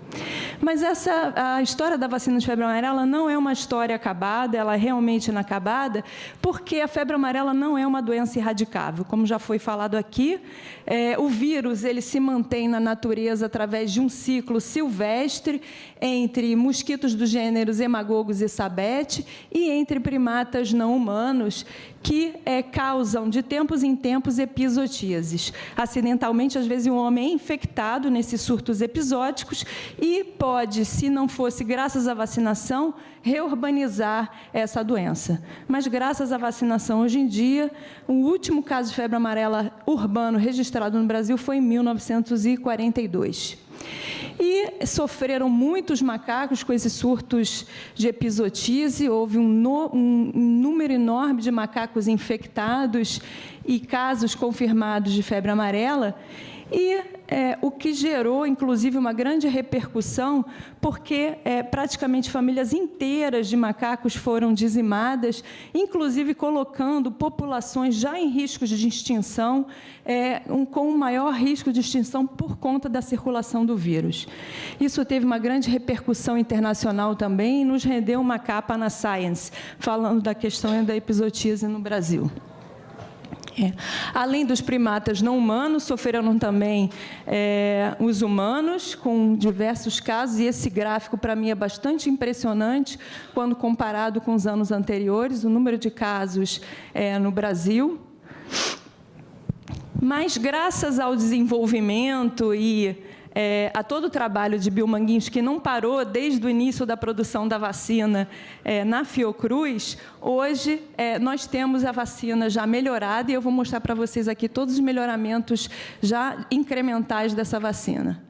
Então, desde o início, 1937, da produção da vacina no Brasil, várias inovações incrementais foram sendo adicionadas. Já em 1944 foi a primeira melhoria da vacina, que foi a criação do sistema lote-semente. Foi a primeira vez que se criou esse sistema de lote-semente que permitiu uma consistência de produção. Antes, as vacinas eram produzidas com diversas passagens, no entanto, a partir da criação do lote-semente, permitiu-se, então, que houvesse uma consistência de produção, sempre voltando ao mesmo nível de passagem para a produção da vacina. Uma segunda melhoria incremental foi a mudança da rota de inoculação dos ovos embrionados, melhorando aí, diminuindo a mortalidade de embriões e melhorando o rendimento da vacina. Em 1976, gostaria de destacar aqui a criação de Biomanguinhos, que concentrou, então, a produção de imunobiológicos da Fiocruz. Em 1980, modificou-se, então, o teste de potência, usando agora um teste in vitro em células Vero. Em 1982, foi implementado o uso de ovos livres de patógeno, que melhorou bastante a qualidade da vacina. Em 1983, houve melhorias nas áreas de produção. Na época, Biomanguinhos produzia uma apresentação de 200 doses, com a aquisição de um primeiro fluxo laminar e novos liofilizadores, foi possível aumentar a produção de 1.000 para 4.000 ampolas, aumentando a capacidade de produção de 8 milhões de doses em 200 doses, em apresentação de 200 doses, para 20 milhões de doses em apresentação de 50 doses, o que diminuiu o desperdício no campo. Em seguida, em 1984, então, criou-se um estabilizador térmico, desenvolveu-se um estabilizador térmico da vacina, melhorando também o prazo de validade e a qualidade significativamente da vacina. E, finalmente, em 1999, Biomanguinhos inaugura seu centro de processamento final, onde foram adquiridos novos liofilizadores, aumentando a capacidade de produção para 32 milhões de doses por ano. Nessa época, também foi desenvolvida uma nova apresentação em 5 doses da vacina, que é usada até hoje. Em 2000, o nosso lote semente de lá de 1944 findou, foi criado, então, um novo lote semente. E, em 2001, Biomanguinhos recebe a pré-qualificação pela OMS para a exportação da vacina. Em 2009, então, é criada uma nova apresentação em 10 doses, por solicitação da Unicef.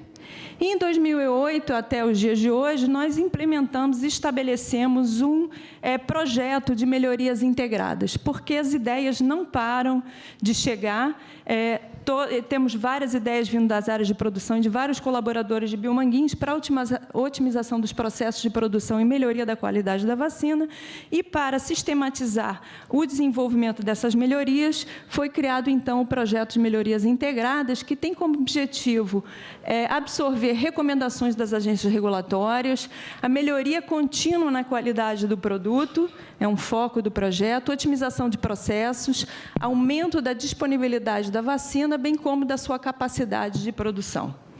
Nesse sentido, então, propostas de melhorias, elas são testadas inicialmente em escala de bancada, em seguida é demonstrada a sua reprodutibilidade, e, se demonstrada a sua reprodutibilidade, então, a gente segue para teste de reprodutibilidade em escala industrial. A partir daí, se os resultados forem positivos, acontece, então, a submissão regulatória para que esse novo processo possa ser implementado na rotina de produção. O grande desafio do projeto, então, é a combinação dessas melhorias. São muitas ideias, mas a gente tem que montar uma estratégia de como submeter todas essas melhorias de forma que a gente não esteja toda hora modificando o registro dessa vacina. Então, no momento, o escopo do projeto contém 23 melhorias, mas nós criamos uma metodologia de priorização e de balanceamento de forma a otimizar o desenvolvimento dessas melhorias. Uma das melhorias que está em desenvolvimento é o aumento da diluição do lote semente, do vírus do lote semente, durante a inoculação dos ovos. Como eu falei, em 2000 a gente criou um lote semente, mas com o aumento da produção, esse lote semente pode se esgotar rapidamente. Outro melhoramento importante é mudanças no prazo de validade de um estabilizador importante da vacina. Mas uma das melhorias que tem mais foco e que está mais adiantado hoje em dia é a redução do número de embriões de galinhas na produção da IFA, eu vou falar mais adiante sobre isso, além da retirada de antibiótico na formulação, que é um requisito da OMS. Outra melhoria importante é a implementação da filtração esterilizante, tanto no nosso produto acabado a granel, quanto na nossa IFA, o que melhora bastante, diminui a perda de lotes por esterilidade, bem como a otimização do ciclo de liofilização, que pode encurtar o ciclo de liofilização, aumentando nossa capacidade produtiva. Então, durante o desenvolvimento dessas duas principais melhorias, identificou-se que elas poderiam ser combinadas, e essas melhorias, elas atingem o processo produtivo hoje já estabelecido em 2 pontos. O primeiro é que na hora da trituração dos embriões. Eu costumo comparar o método de trituração que hoje a gente usa um volume de embriões bastante concentrado, e aí, quando a gente está tentando triturar, por exemplo, fazer um suco em que a gente está tentando tirar mais do insumo possível, se a gente tiver muito embrião, nesse caso, a gente dificulta a trituração. Isso foi uma observação do pessoal de produção, que lançou a teoria, e nós testamos diversos volumes de embrião e verificamos que, mesmo diminuindo a quantidade de embriões na formulação, a gente conseguia chegar a títulos e a potência da vacina quando comparada com o processo atual. Essa IFA, esse ingrediente farmacêutico ativo, inclusive, ele tem um aspecto bem mais claro do que a IFA comercial atual, e, durante a formulação, a gente retira também os antibióticos, atendendo a outra melhoria. Nesse sentido, nós iniciamos, então, testes em escala de bancada. Nós fizemos 2 vacinas experimentais. Essas 2 vacinas experimentais foram feitas em paralelo com vacinas comerciais, e, quando a gente olha aqui os resultados das vacinas experimentais comparadas com a vacina comercial, os títulos de potência da IFA são semelhantes entre elas, todos dentro dos parâmetros de qualidade preconizados. A vacina produzida a partir dessa IFA, ela também apresentou, tanto as vacinas experimentais quanto a vacina comercial, títulos comparáveis também dentro dos parâmetros de qualidade. Esses resultados positivos levaram, então, a gente a produzir 3 lotes de consistência em escala industrial, na apresentação de 10 doses, de forma já visando a validação do método produtivo para uma futura alteração de registro. Os três lotes produzidos em escala industrial já foram aprovados em todos os controles de qualidade. Aqui podemos ver que os títulos de potência, mesmo depois de termostabilidade a 37 graus acelerada, mostraram-se dentro dos parâmetros de qualidade preconizados, aprovando essas vacinas. Hoje, a gente já tem os resultados de estabilidade acelerada a 25 graus do tempo 3, ou seja, 3 meses depois da produção, e a gente precisa pelo menos 6 meses para a submissão de qualquer processo regulatório. Mas, além disso, a gente precisa também produzir lotes de consistência da nossa IFA para validação do método produtivo, bem como as vacinas em escala industrial na apresentação de 5 doses, porque o nosso registro atual preconiza as 2 apresentações. Só depois, então, que a gente pode fazer a solicitação de registro, de alteração de registro, e implementar essa melhoria na rotina. Estudos de viabilidade estão em andamento, mas a gente calcula que isso pode dobrar a nossa capacidade de produção de IFA, melhorando bastante o atendimento à entrega de doses. Além do projeto de melhoria, Biomanguinhos também investe em aumentar sua capacidade de produção a partir de novas áreas de produção de vacina, e, recentemente, Biomanguinhos estabeleceu um acordo com a empresa Libs em São Paulo para aumentar sua capacidade de processamento final. Isso a curto prazo, e a longo prazo também temos outras ações. No momento, nossa capacidade de atendimento e de produção são 60 milhões de doses por ano de IFA. Com projetos de melhoria, a gente, como eu comentei, estamos fazendo estudo de viabilidade técnica e econômica, mas os cálculos iniciais dobrar essa capacidade de produção. E de processamento final no campus da Fiocruz, temos a capacidade em torno,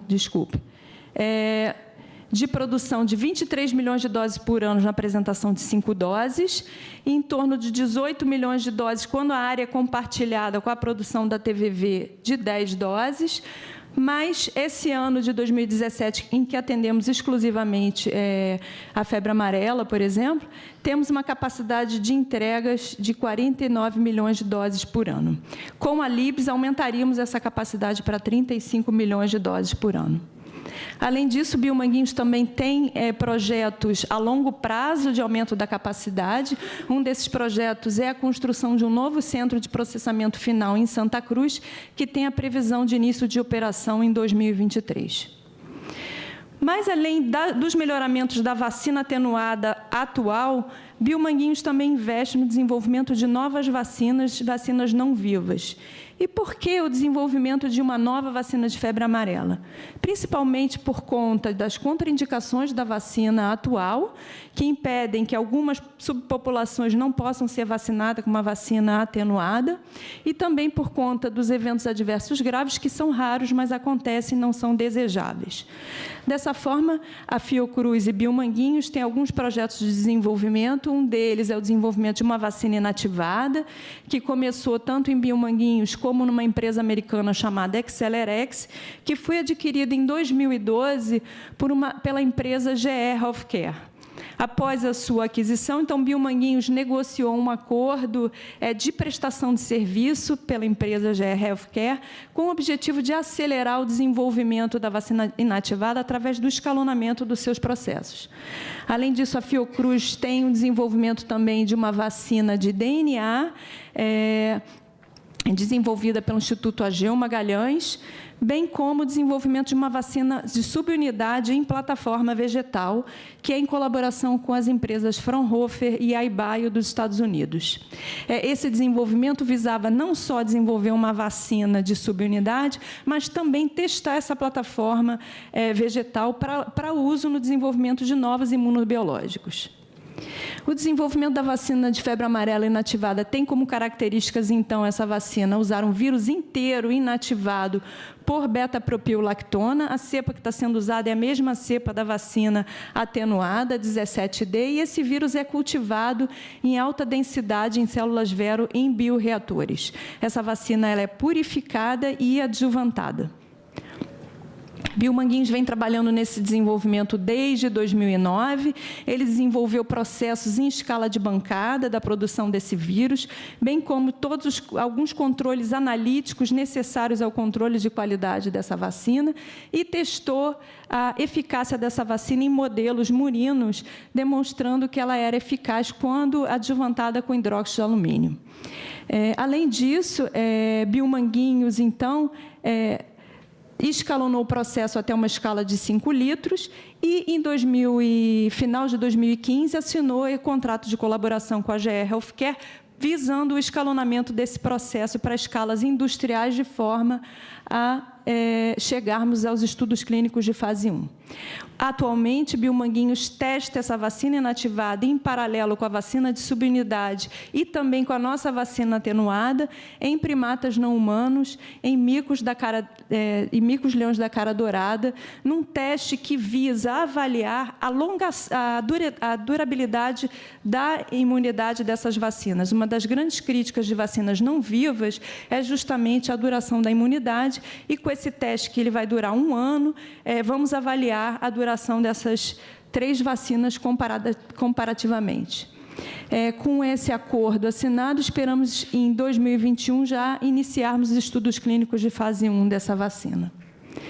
Em paralelo, também, Biomanguinhos desenvolve uma vacina de subunidade. Essa vacina ela é composta por uma subunidade do vírus da febre amarela, no caso, a proteína E, a proteína de envelope, que também é purificada e adjuvantada. A tecnologia de desenvolvimento dessa vacina é o uso da expressão transiente em tabacos, no caso nicotiana bintamiana, a partir da infiltração a vácuo, ou seja, não são usadas plantas geneticamente modificadas. A expressão dessa proteína é transiente. O processo de manufatura é relativamente simples, porque é em hidroponia. Tem fácil escalonamento, porque não requer tanta complexidade quanto escalonar um processo em bioreatores, basta a gente aumentar o número de plantas para a gente escalonar o processo. E, além disso, como ela é toda feita num ambiente controlado, tem uma segurança maior. Durante os anos de 2011 e 2016, então, foram desenvolvidos todos os processos de produção em escala de bancada na empresa Fraunhofer, tanto os processos upstream como downstream de purificação dessa proteína, e Biomanguinhos realizou vários testes pré-clínicos, tanto em camundongos quanto em macacos rezos, usando não só hidróxido de alumínio, como também adjuvantes alternativos. No momento, Biomanguinhos também está testando, como eu já comentei, a a durabilidade da imunogenicidade dessa vacina em primatas não humanos. Bill Manguinhos, então, necessita de um novo acordo com as empresas parceiras para o escalonamento do processo e a viabilização do estudo clínico de fase 1. Mas a gente parou por aí? Não, temos várias ideias. Entre elas, novas formas de delivery das vacinas, de maneira a gente otimizar a resposta imune para essas vacinas, tanto das vivas como das não vivas. Novas apresentações para a gente diminuir o desperdício no campo. Hoje, as nossas apresentações são em 5 e 10 doses, mas existe a necessidade para atender públicos muito restritos, como já foi falado aqui, de apresentações menores, para que a gente diminua o desperdício no campo. Redução da dose. Como o doutor Reinaldo vai falar aqui do estudo de dose-resposta, talvez seja possível, mas para a redução da dose a gente vai precisar desenvolver novos estabilizadores de maneira que a gente tenha uma vacina com maior qualidade. Além disso, pensando em novas tecnologias, estamos aí prospectando e de olho em vacinas de RNA que parecem ser bastante promissoras. Agradeço a atenção e a frase de Oswaldo Cruz para a gente não desistir. Obrigado.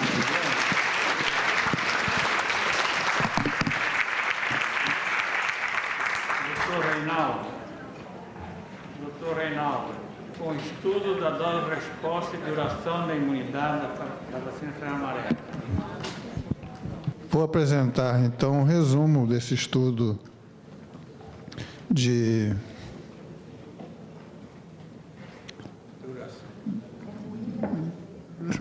Rebelina. Vou ficar olhando daqui. De duração da imunidade.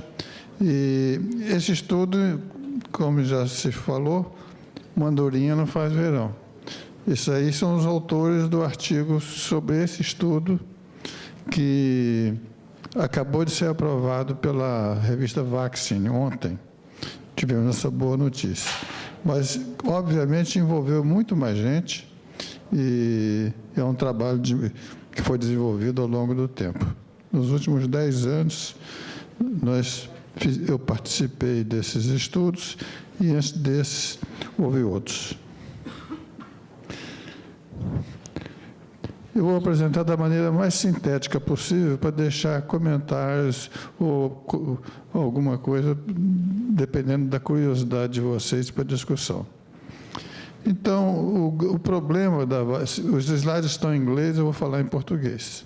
O grande problema da vacina de febre amarela é que, para atender a necessidade comum de rotina, a produção é suficiente.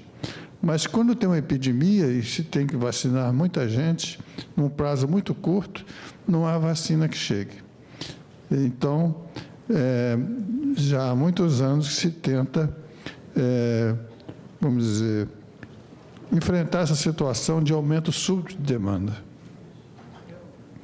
O primeiro trabalho feito em Bill Manguinhos foi em 1940, 41, e Fox, Kossobutsky e Fonseca da Cunha, lá na Fiocruz, e esse trabalho é muito importante e é praticamente esquecido. Mas são vários estudos num trabalho só. Determinou a dose imunizante mínima, a imunogenicidade de diferentes cepas, que resultou na escolha do 17-DNI e OX104, que teve que ser trocado depois, porque provocou encefalite nessa época. A dose e a resposta imune, então, foi um estudo de dose e resposta também. Vias de administração é o único trabalho que eu conheço que compara via intramuscular, subcutânea e intradérmica. E funcionou bem para as 3 vias. E a idade e resposta imune, já nesse trabalho, apontava para uma imunogenicidade menor em crianças.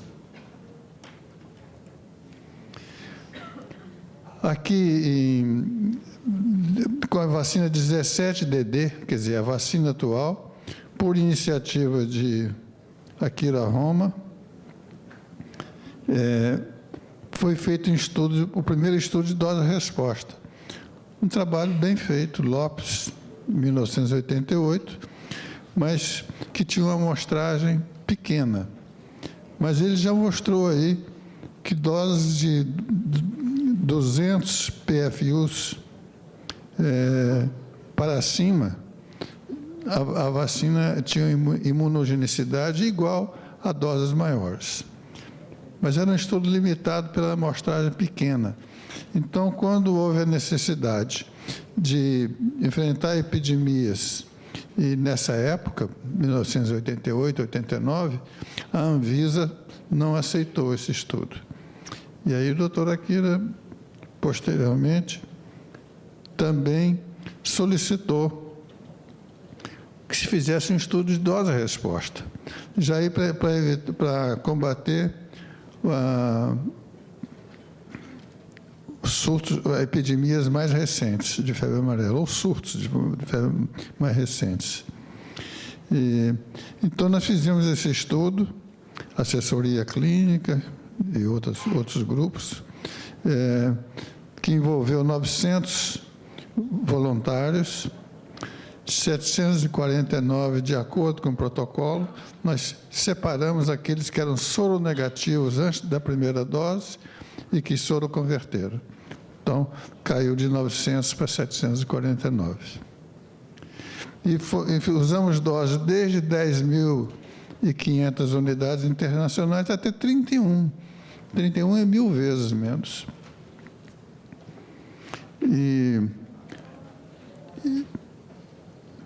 A vacina era aplicada pela via habitual, quer dizer, via subcutânea, na dose habitual, 0,5 ml.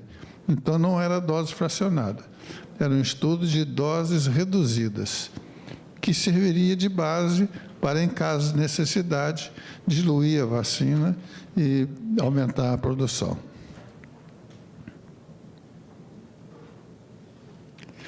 Então, nesse estudo publicado em 2013, doses até 587 unidades internacionais, cerca de 50 vezes menos que a média de potência da nossa vacina, tinham imunogenicidade similar à dose usada habitualmente. Além disso, nós vimos que essa soropositividade dos que soroconverteram foi mantida durante pelo menos 10 meses, exceto nesse grupo de 31 unidades internacionais por dose. E para os grupos que tinham 587 unidades internacionais ou mais por dose, 4,2% dos participantes foram revacinados, porque eram soronegativos com 30 dias depois ou 10 meses depois. Mas os grupos de 158 unidades internacionais e 31 tiveram desempenho inferior, foram considerados inferiores, com falhas de soroconversão de 13,5% e 43,9%. Foi feito um estudo complementar pelo grupo do René Rachou, e eles acharam, levando em conta dados de imunidade celular, que as respostas, que a dose deveria ser maior ou igual a 3.013, para que houvesse respostas imunológicas semelhantes, levando em conta os dados de imunidade celular. E esses estudos que eu mostrei para vocês foram a base para a decisão da OMS de usar a dose fracionada na África para combater o surto de febre amarela que começou em Angola, se estendeu ao Congo, e Kinshasa, capital do Congo, tem 15 milhões de habitantes. Eles simplesmente não tinham vacina. Era impossível. E nós sugerimos que se utilizasse uma dose fracionada, porque nós já estávamos estudando essa questão aqui em Biomanguinhos, e nós sabíamos que era impossível diluir a vacina no campo. O estudo que nós fizemos aqui foi com a vacina diluída industrialmente. E não dá para você mandar para o campo, no estudo, em questões no enfoque de saúde pública, para diluir lá. Isso era impossível. Então, nós já tínhamos discutido isso aqui várias vezes. Eu falei, por que não usar a mesma vacina numa dose menor? A OMS aceitou essa ideia, publicou um trabalho no Lancet, e que ajudou muito. Eu sou um dos autores desse trabalho, mas envolve pessoas do maior prestígio nessa área, como Monat, por exemplo. E o fato é que, depois de estudarem bastante essa questão, com muita minúcia, tinha que saber se era possível perfurar a tampinha de borracha da vacina, o número 5 vezes mais, né? Se não haveria prejuízo de alguma maneira, e o tipo de seringa que tem que ser usado, não é qualquer seringa de 1 ml, e depois dessa preparação toda, a vacina foi então usada lá em Kinshasa, foram aplicadas mais de 7 milhões de doses e mais de 1.500 postos de vacinação, e o que aconteceu? A epidemia desapareceu imediatamente. Foi controlada imediatamente. Foi um sucesso. Foi feito um estudo sorológico lá, que mostrou uma soroconversão semelhante à que se obtém com a dose plena. Mas permanecia um problema. Qual é a duração da imunidade dessa dose reduzida? Nós sabíamos até 10 meses. E depois? Então, a OMS tinha muito interesse em realizar esse estudo e fez contato conosco. Nós conseguimos um patrocínio da Wellcome Trust e fizemos um esforço extraordinário. Trabalho incrível que essa assessoria clínica fez, porque tratava-se de buscar os mesmos voluntários de 8 anos atrás. Mas conseguimos. Então, o objetivo era avaliar a duração da imunidade 8 anos após a administração de doses reduzidas da vacina no estudo de 2009, medindo o nível de anticorpos neutralizantes. E a ideia era justamente dar suporte ao uso da dose fracionada. Então, foi um estudo de coorte, adultos jovens, e o grupo-alvo eram os participantes que eram soronegativos antes da primeira vacinação, lá atrás, e que não foram revacinados. Porque não foram revacinados porque eles soroconverteram. Os pacientes soronegativos à febre amarela, 30 dias e 10 meses após a vacinação, foram revacinados com a dose padrão e não foram incluídos no estudo atual. Aqueles que foram em missões militares ou viajaram ou viviam em áreas endêmicas foram analisados separadamente, porque aumentava o risco de revacinação inadvertida. Um dos maiores riscos, um dos maiores problemas, um dos maiores desafios desse estudo foi garantir que as pessoas que eram incluídas no estudo não tinham sido revacinadas depois do estudo inicial. Então, não vou entrar em detalhes, a Lourdinha tem isso melhor do que eu, mas telefonemas, nós tínhamos guardado todos os arquivos anteriores, os bancos de dados,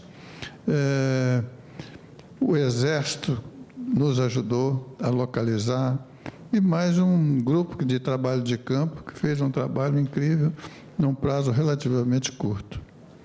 E foi realizado ano passado, entre março e setembro do ano passado. Os métodos laboratoriais foram exatamente os mesmos do estudo anterior, de 2009, para garantir comparabilidade. Foram feitos no LATEV, lá de Biomanguinhos. E o mesmo ponto de corte também, para a soropositividade, de tal maneira que nós pudéssemos ter uma confiança na comparabilidade desses estudos. Naturalmente, teve a aprovação ética.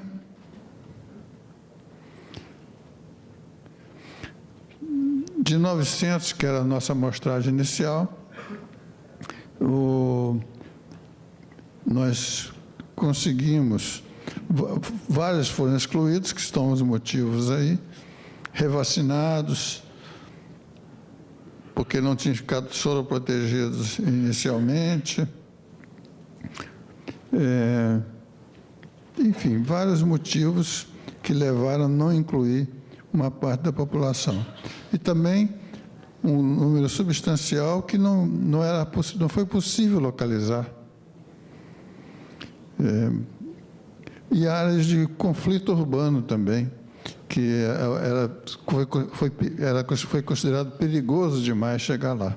Era Grande Rio, era nessa área.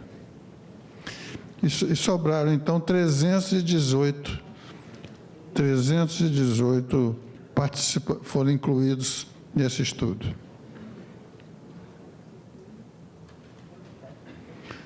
Então, vocês veem aqui, antes da vacinação, o título médio geométrico são 6 grupos de pessoas, e o último grupo tem um número de participantes, um número de inclusões muito menor do que os outros. Por causa de quê? Porque um número muito grande foi revacinado, justamente porque não tinha soro convertido. Então, ficou uma amostra menor aí. E deu uma diferença estatisticamente significativa, mas, para nossa grande surpresa, a diferença foi que esse grupo de 31 deu título maior. Então, nós tínhamos que ficar quebrando a cabeça para tentar entender isso.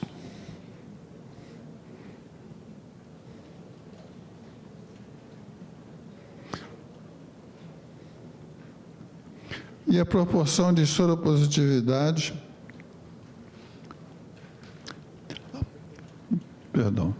aqui vocês têm, antes da vacinação, 30 dias, 10 meses e 8 anos. Agora, vou falar da soroconversão somente 8 anos após a vacinação. E esses grupos todos têm uma soroconversão, vamos dizer, aceitável, e muito semelhante ao que já se obteve com outros estudos. E, novamente, o grupo de 31 é o que aparece com maior proporção de soropositividades.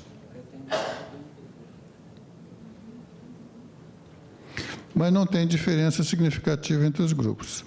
Quer dizer, o título médio geométrico era maior no grupo de 31, mas a soroconversão era semelhante.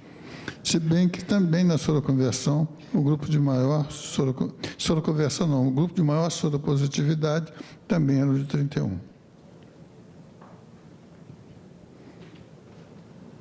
Não está passando agora.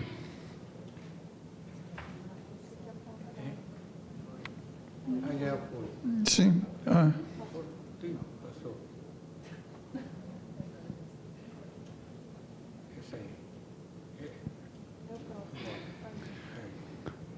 E os títulos médios geométricos enfim, nós já falamos, o grupo de maior foi o de 31 unidades internacionais. E aí dá uma diferença estatisticamente significativa, não porque fosse menor. A vacina de referência, naturalmente, é a primeira lá em cima, 27,476.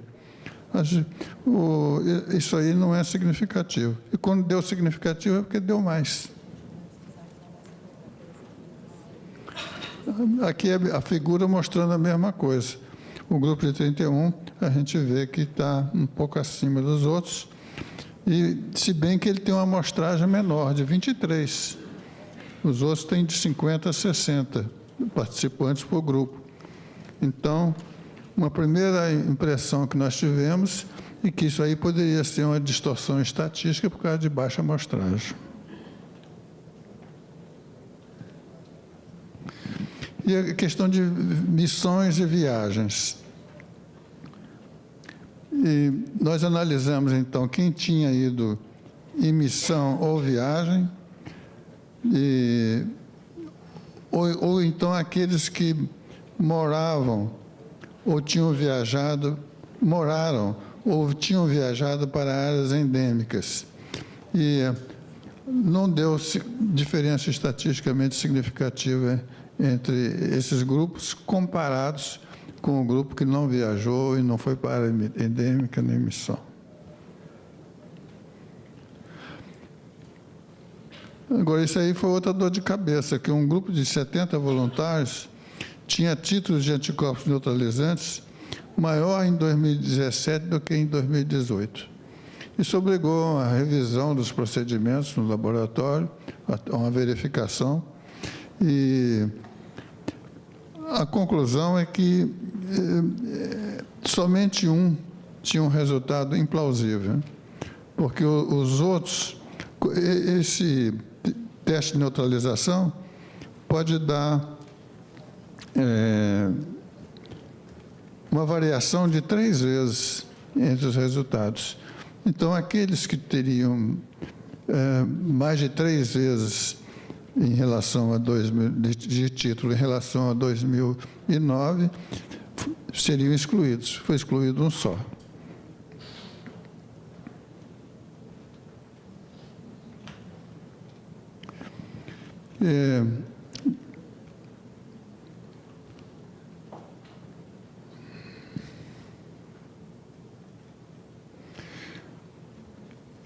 Quando comparamos o grupo que tinha com títulos maiores em 2017 do que em 2009,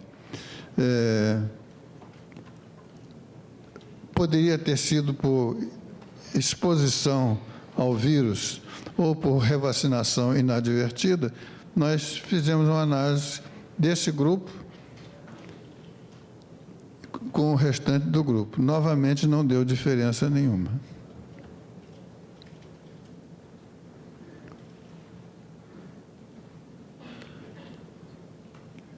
A mesma coisa foi em relação a missões.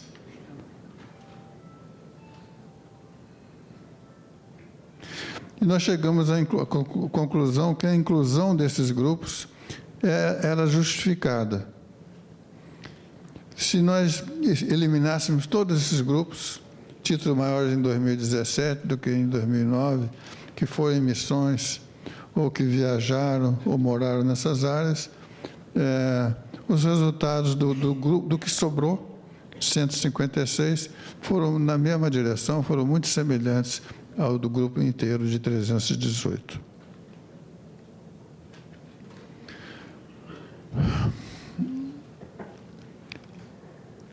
Uma enorme dificuldade para comparar os estudos de duração da imunidade são as metodologias diferentes. Então, quando vocês vão olhar os trabalhos que foram publicados sobre isso, tem resposta imune ou soropositividade, que é obtido por testes em células zero, como é atualmente, mas também por estudo através de testes em camundongos. Então, tem uma variedade de possibilidades. E os pontos de corte dos diversos estudos são diferentes.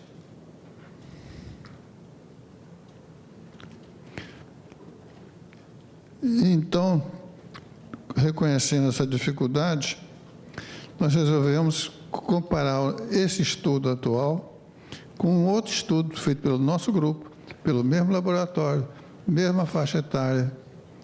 E esse trabalho, na publicação, esse é o trabalho que foi coordenado pelo Camacho. Ele usou um ponto de corte diferente, 2,9 em vez de 2,7. Então, nós pedimos para ele recalcular os resultados, mudando o ponto de corte para ser igual ao nosso. Então, o que se vê aqui, na primeira parte dessa tabela, é que de 5 a 9 anos, a soroproteção, os intervalos de confiança e os títulos de anticorpos e os intervalos de confiança são muito semelhantes ao estudo que nós fizemos agora, praticamente iguais. Então, o que nós encontramos com todos os grupos, inclusive doses pequenas, a soropositividade foi muito semelhante. Ficou claro isso? Mas tem que tomar cuidado, porque, embora todos os grupos tivessem soropositividade similar no estudo atual, os grupos de 158 e 31 são ainda inferiores, porque eles tiveram mais falhas primárias.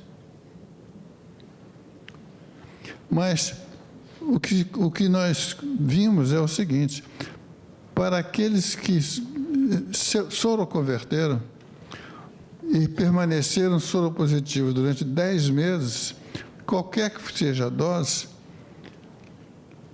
cerca de 85% deles permaneceram soropositivos e com variação de 80% a 95% entre os grupos.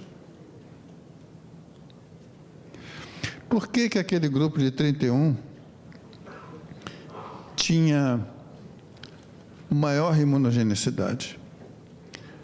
Distorção estatística é uma possibilidade, mas nos ocorreu, e o Camacho contribuiu para isso, nos ocorreu que possa ter havido um viés de seleção.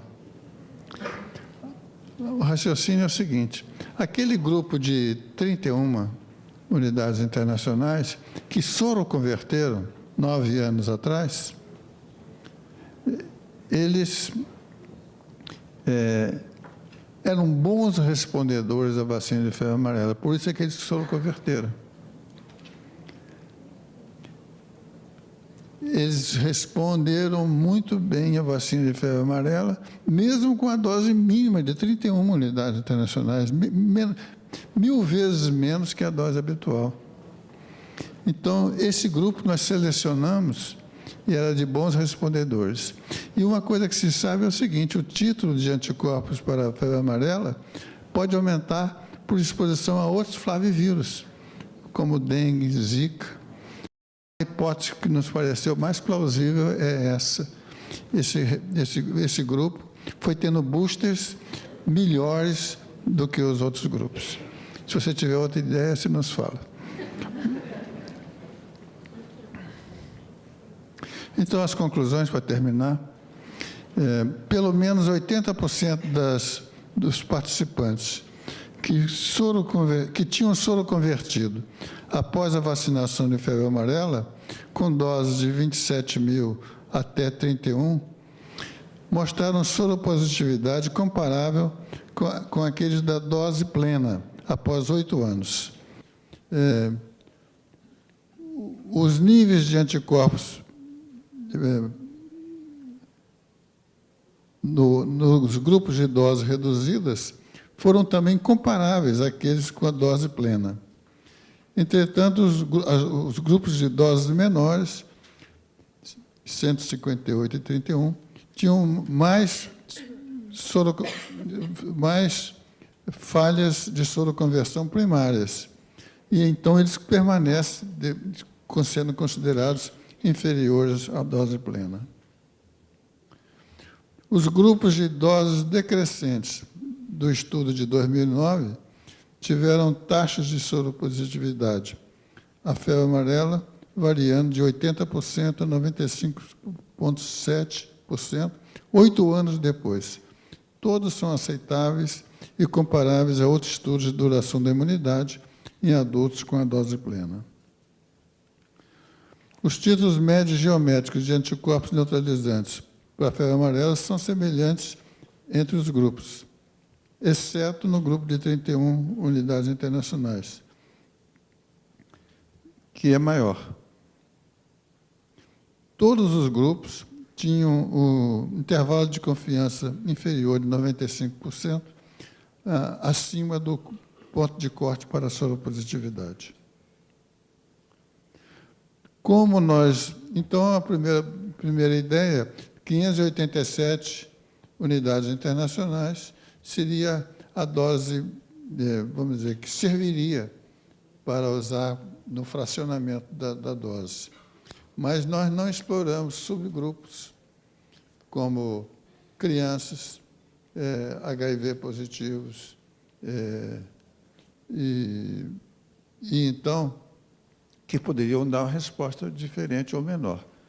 Então, nós concluímos que cada dose fracionada deve ter a potência mínima de 1.000 unidades internacionais, que já é a recomendação da OMS.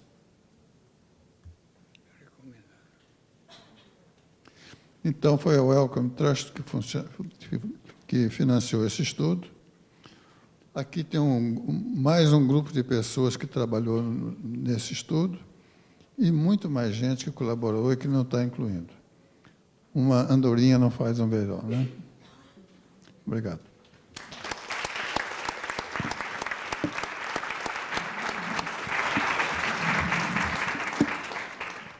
Obrigado, doutor Reinaldo. Obrigado, doutor Reinaldo. A plateia resiste ao horário, então, mas podemos abrir para a sessão de perguntas. Por favor, utilize o microfone para que todos possam ouvir as perguntas. Microfone. Aqui já tem gente do lado esperando, ou lá atrás, ou aqui. Perguntas? Rosane.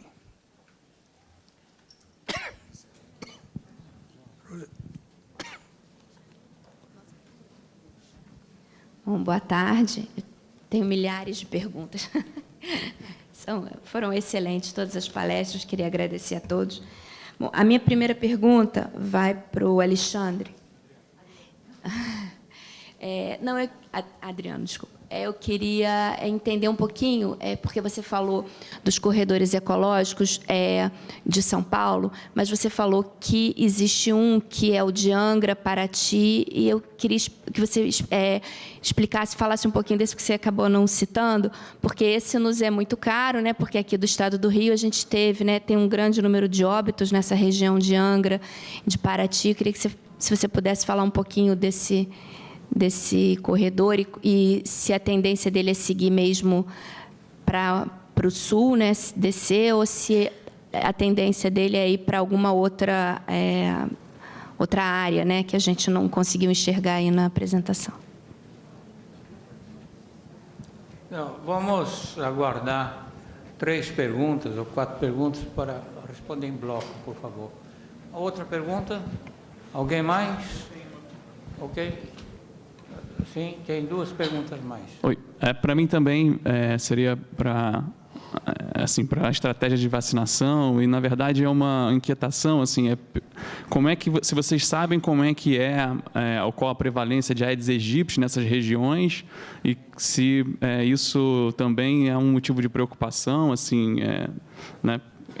Como é que vocês lidam com isso nessa estratégia de vacinação, especialmente nessas regiões que são de corredor de disseminação do vírus? Ok. Outra pergunta, doutor Rizzi. Sim. Bom, primeiro cumprimentar todos, acho que foram excelentes apresentações, muito esclarecedoras. Eu tenho uma pergunta que eu não sei se é para o Adriano ou para a Helena Sato, na mesma linha aí da anterior. Gostaria que você dissesse alguma coisa sobre a vigilância entomológica e, mais precisamente, com relação à pesquisa em Aedes aegypti de infectados. Pilar? Uma pergunta breve, só para ver se vocês sabem os custos de vacinação de casa a casa e se isso aumentou muito para o município. Alguém mais? Alguém mais? Não? Ok. E eu posso usar também o espacinho, duas perguntinhas aqui. Uma pergunta. Não, eu penso que é uma oportunidade ímpar de perguntar. Houve realmente uma expansão da febre amarela em novas áreas de uma forma muito rápida. Muito rápida. Eu gostaria que o Alexandre pudesse, Adriano, desculpe, ganhei um novo nome, Adriano, pudesse elaborar um pouco mais essa razão, as causas dessa expansão muito rápida da febre amarela em novas regiões, por assim. E também a Helena, eu gostaria de perguntar, um esforço tremendo que o governo do Estado de São Paulo fez e sobretudo, é um Estado cuja Secretaria de Saúde estava se preparando, já sabia que tinha todas as áreas, já tinha notícias daquilo, e eu sei, pelas conversas anteriores, que o Estado vinha se preparando e vacinando grupos assim. Mas, de repente, com essa campanha de intensificação, não consegue ter coberturas de vacinação desejáveis, como o que se fala em 95% da população suscetível. Está abaixo de 50%, não, está 50%, 55%, a última informação que eu vi. O Estado do Rio está pior, tá? Só para dizer que não é São Paulo. O Estado do Rio está pior. E tem regiões lá em Minas Gerais que também não conseguem chegar. Mas existe, então, uma baixa cobertura vacinal relativamente ao target, ao objetivo que se traça pelo programa. Obrigado. Adriano? Isso. Posso falar? Vou começar a falar, então, da pergunta do corredor Angra-Paraty.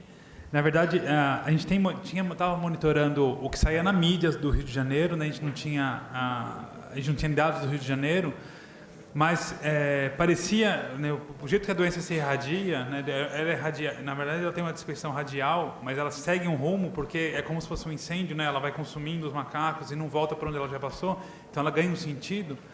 E a gente, pelo que a gente tinha acompanhado, estava descendo por Minas Gerais, Juiz de Fora, né, entrou no Rio e seguiu, seguiu o sentido do incêndio norte-sul, e isso ia chegar em São Paulo em algum momento, né?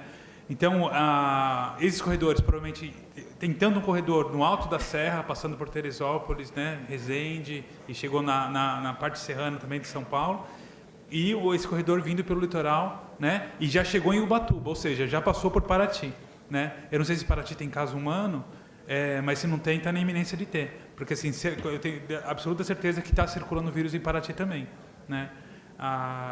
O que acontece é que achar o macaco positivo, né, o macaco infectado positivo, ele tem um valor preditivo positivo muito bom, mas o valor preditivo negativo péssimo, né? Você não achar macaco não significa que ele não está lá, né? O vírus não está circulando.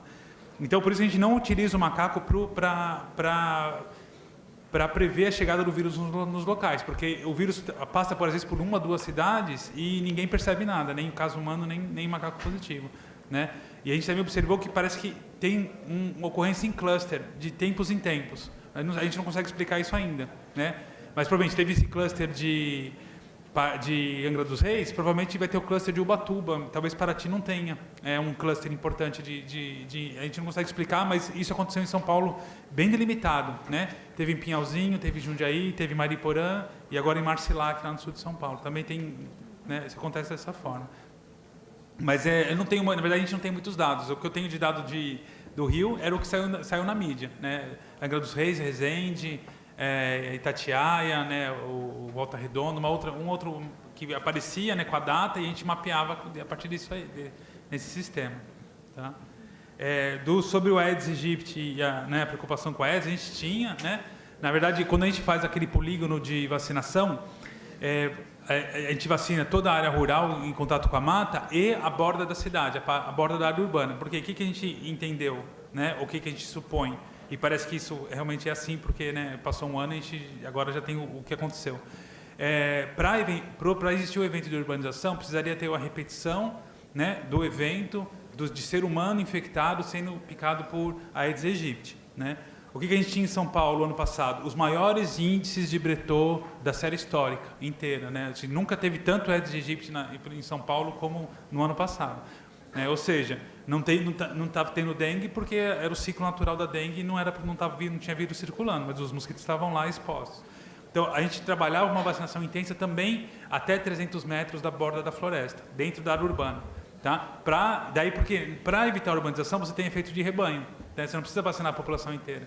Né? Você vacina 80%, 85%, você já tem um efeito de proteção da urbanização. Né? Mas é provável que, na verdade, o Aedes aegypti, né, tem várias publicações, né, ou várias hipóteses, mas, por exemplo, o nosso Aedes aegypti é refratário realmente ao vírus da febre amarela. Eu sei que em laboratório ele se infecta, né, mas talvez numa situação normal, né, onde ele também é desafiado pelo vírus da dengue, né, ele provavelmente seja mais refratário ou precisaria de um evento, né, um passo evolutivo do vírus para conseguir se adaptar ao Aedes aegypti nosso. Né, e isso não aconteceu até agora. O que a gente tem observado em São Paulo, e daí falar um pouquinho da vigilância entomológica, é a Aedes escapulares. Tá? Aedes escapulares e Aedes albopictus, mas especialmente Aedes escapulares.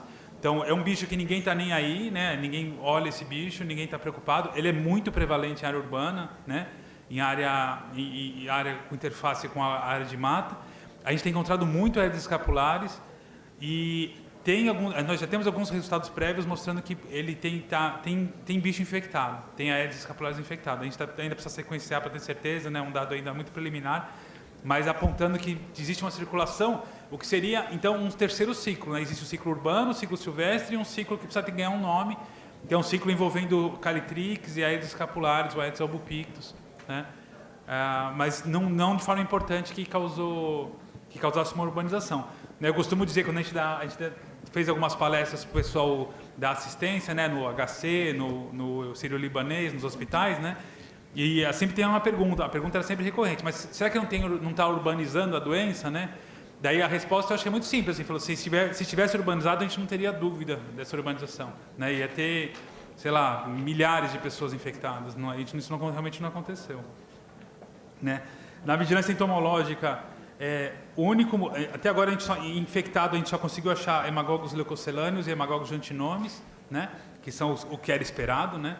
Então, no estado de São Paulo a gente tem os dois mosquitos ocorrem no estado inteiro praticamente, mas a gente tem uma prevalência do jantinomes na região do Cerrado, né, mais seca, e do leucocelâneos numa região de Mata Atlântica. E a gente achou as duas espécies infectadas. Inclusive na casa do rapaz lá em Ribeirão Preto, a gente achou jantinomes,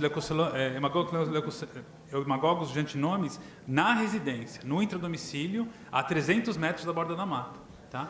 Então, assim, não é tipo uma coisa que...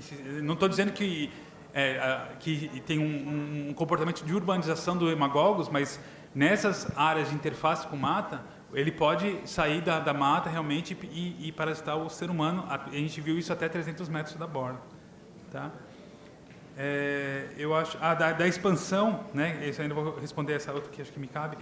Da expansão, a gente está testando as hipóteses. Nesse momento, o ano passado foi muito intenso, né?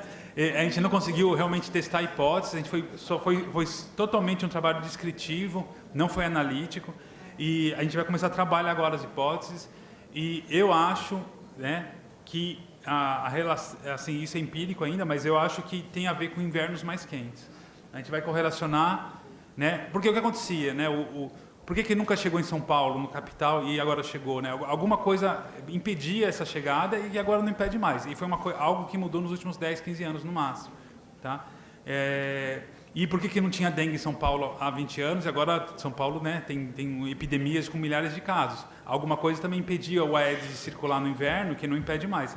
Muito provavelmente são os invernos mais quentes, né? Nós temos uma série histórica de invernos mais quentes. Então, isso provavelmente é uma hipótese, né? Então, a gente está testando isso com reflorestamento, com fragmentação. Para testar. Tá. Eu acho que... Bem, eu acho que é isso mesmo. Daí eu acho que passa para... acho que é para Helena agora. O custo de vacinação casa a casa e o esforço de São Paulo. Então, vamos lá. Primeiro, em relação... Ok, obrigada. Em relação ao custo e as ações de vacinação, né, que é basicamente a questão. Eu posso só dizer que a chegada do vírus e a expansão desse vírus mobilizava o município, gente, porque era isso que a gente via, né? Falando, olha, gente, se não vacinar o corredor, nós vamos ter caso de febre amarela nessa região, certo? Então, era essa questão técnica. Outra questão técnica que se colocava é o seguinte, a gente dava o exemplo do que aconteceu em Campinas. Se a gente não vacinar e não vacinar, nos anteciparmos, nós poderemos sim ter casos de febre amarela em humanos para quem mora na área rural. Então, essa questão de demonstrar os resultados e que os corredores realmente estavam apontando pessoas que moravam na área de risco, então essa parte técnica foi muito importante. Agora, a questão de financiamento. No Estado de São Paulo, claro, é uma ação, de novo, em conjunto, Estado e município, não é muito dinheiro, mas a gente tem uma forma de dar uma ajuda de custo para as equipes que trabalham principalmente fora do horário de trabalho e sábado e domingo. Então, isso é uma questão. E a segunda questão... Vamos continuar a discussão no coquetel? É porque tem um problema de pessoal que está preso. E também tem um coquetel lá. Pessoas esperando para mim. Vamos começar lá. Muito obrigado. Obrigado.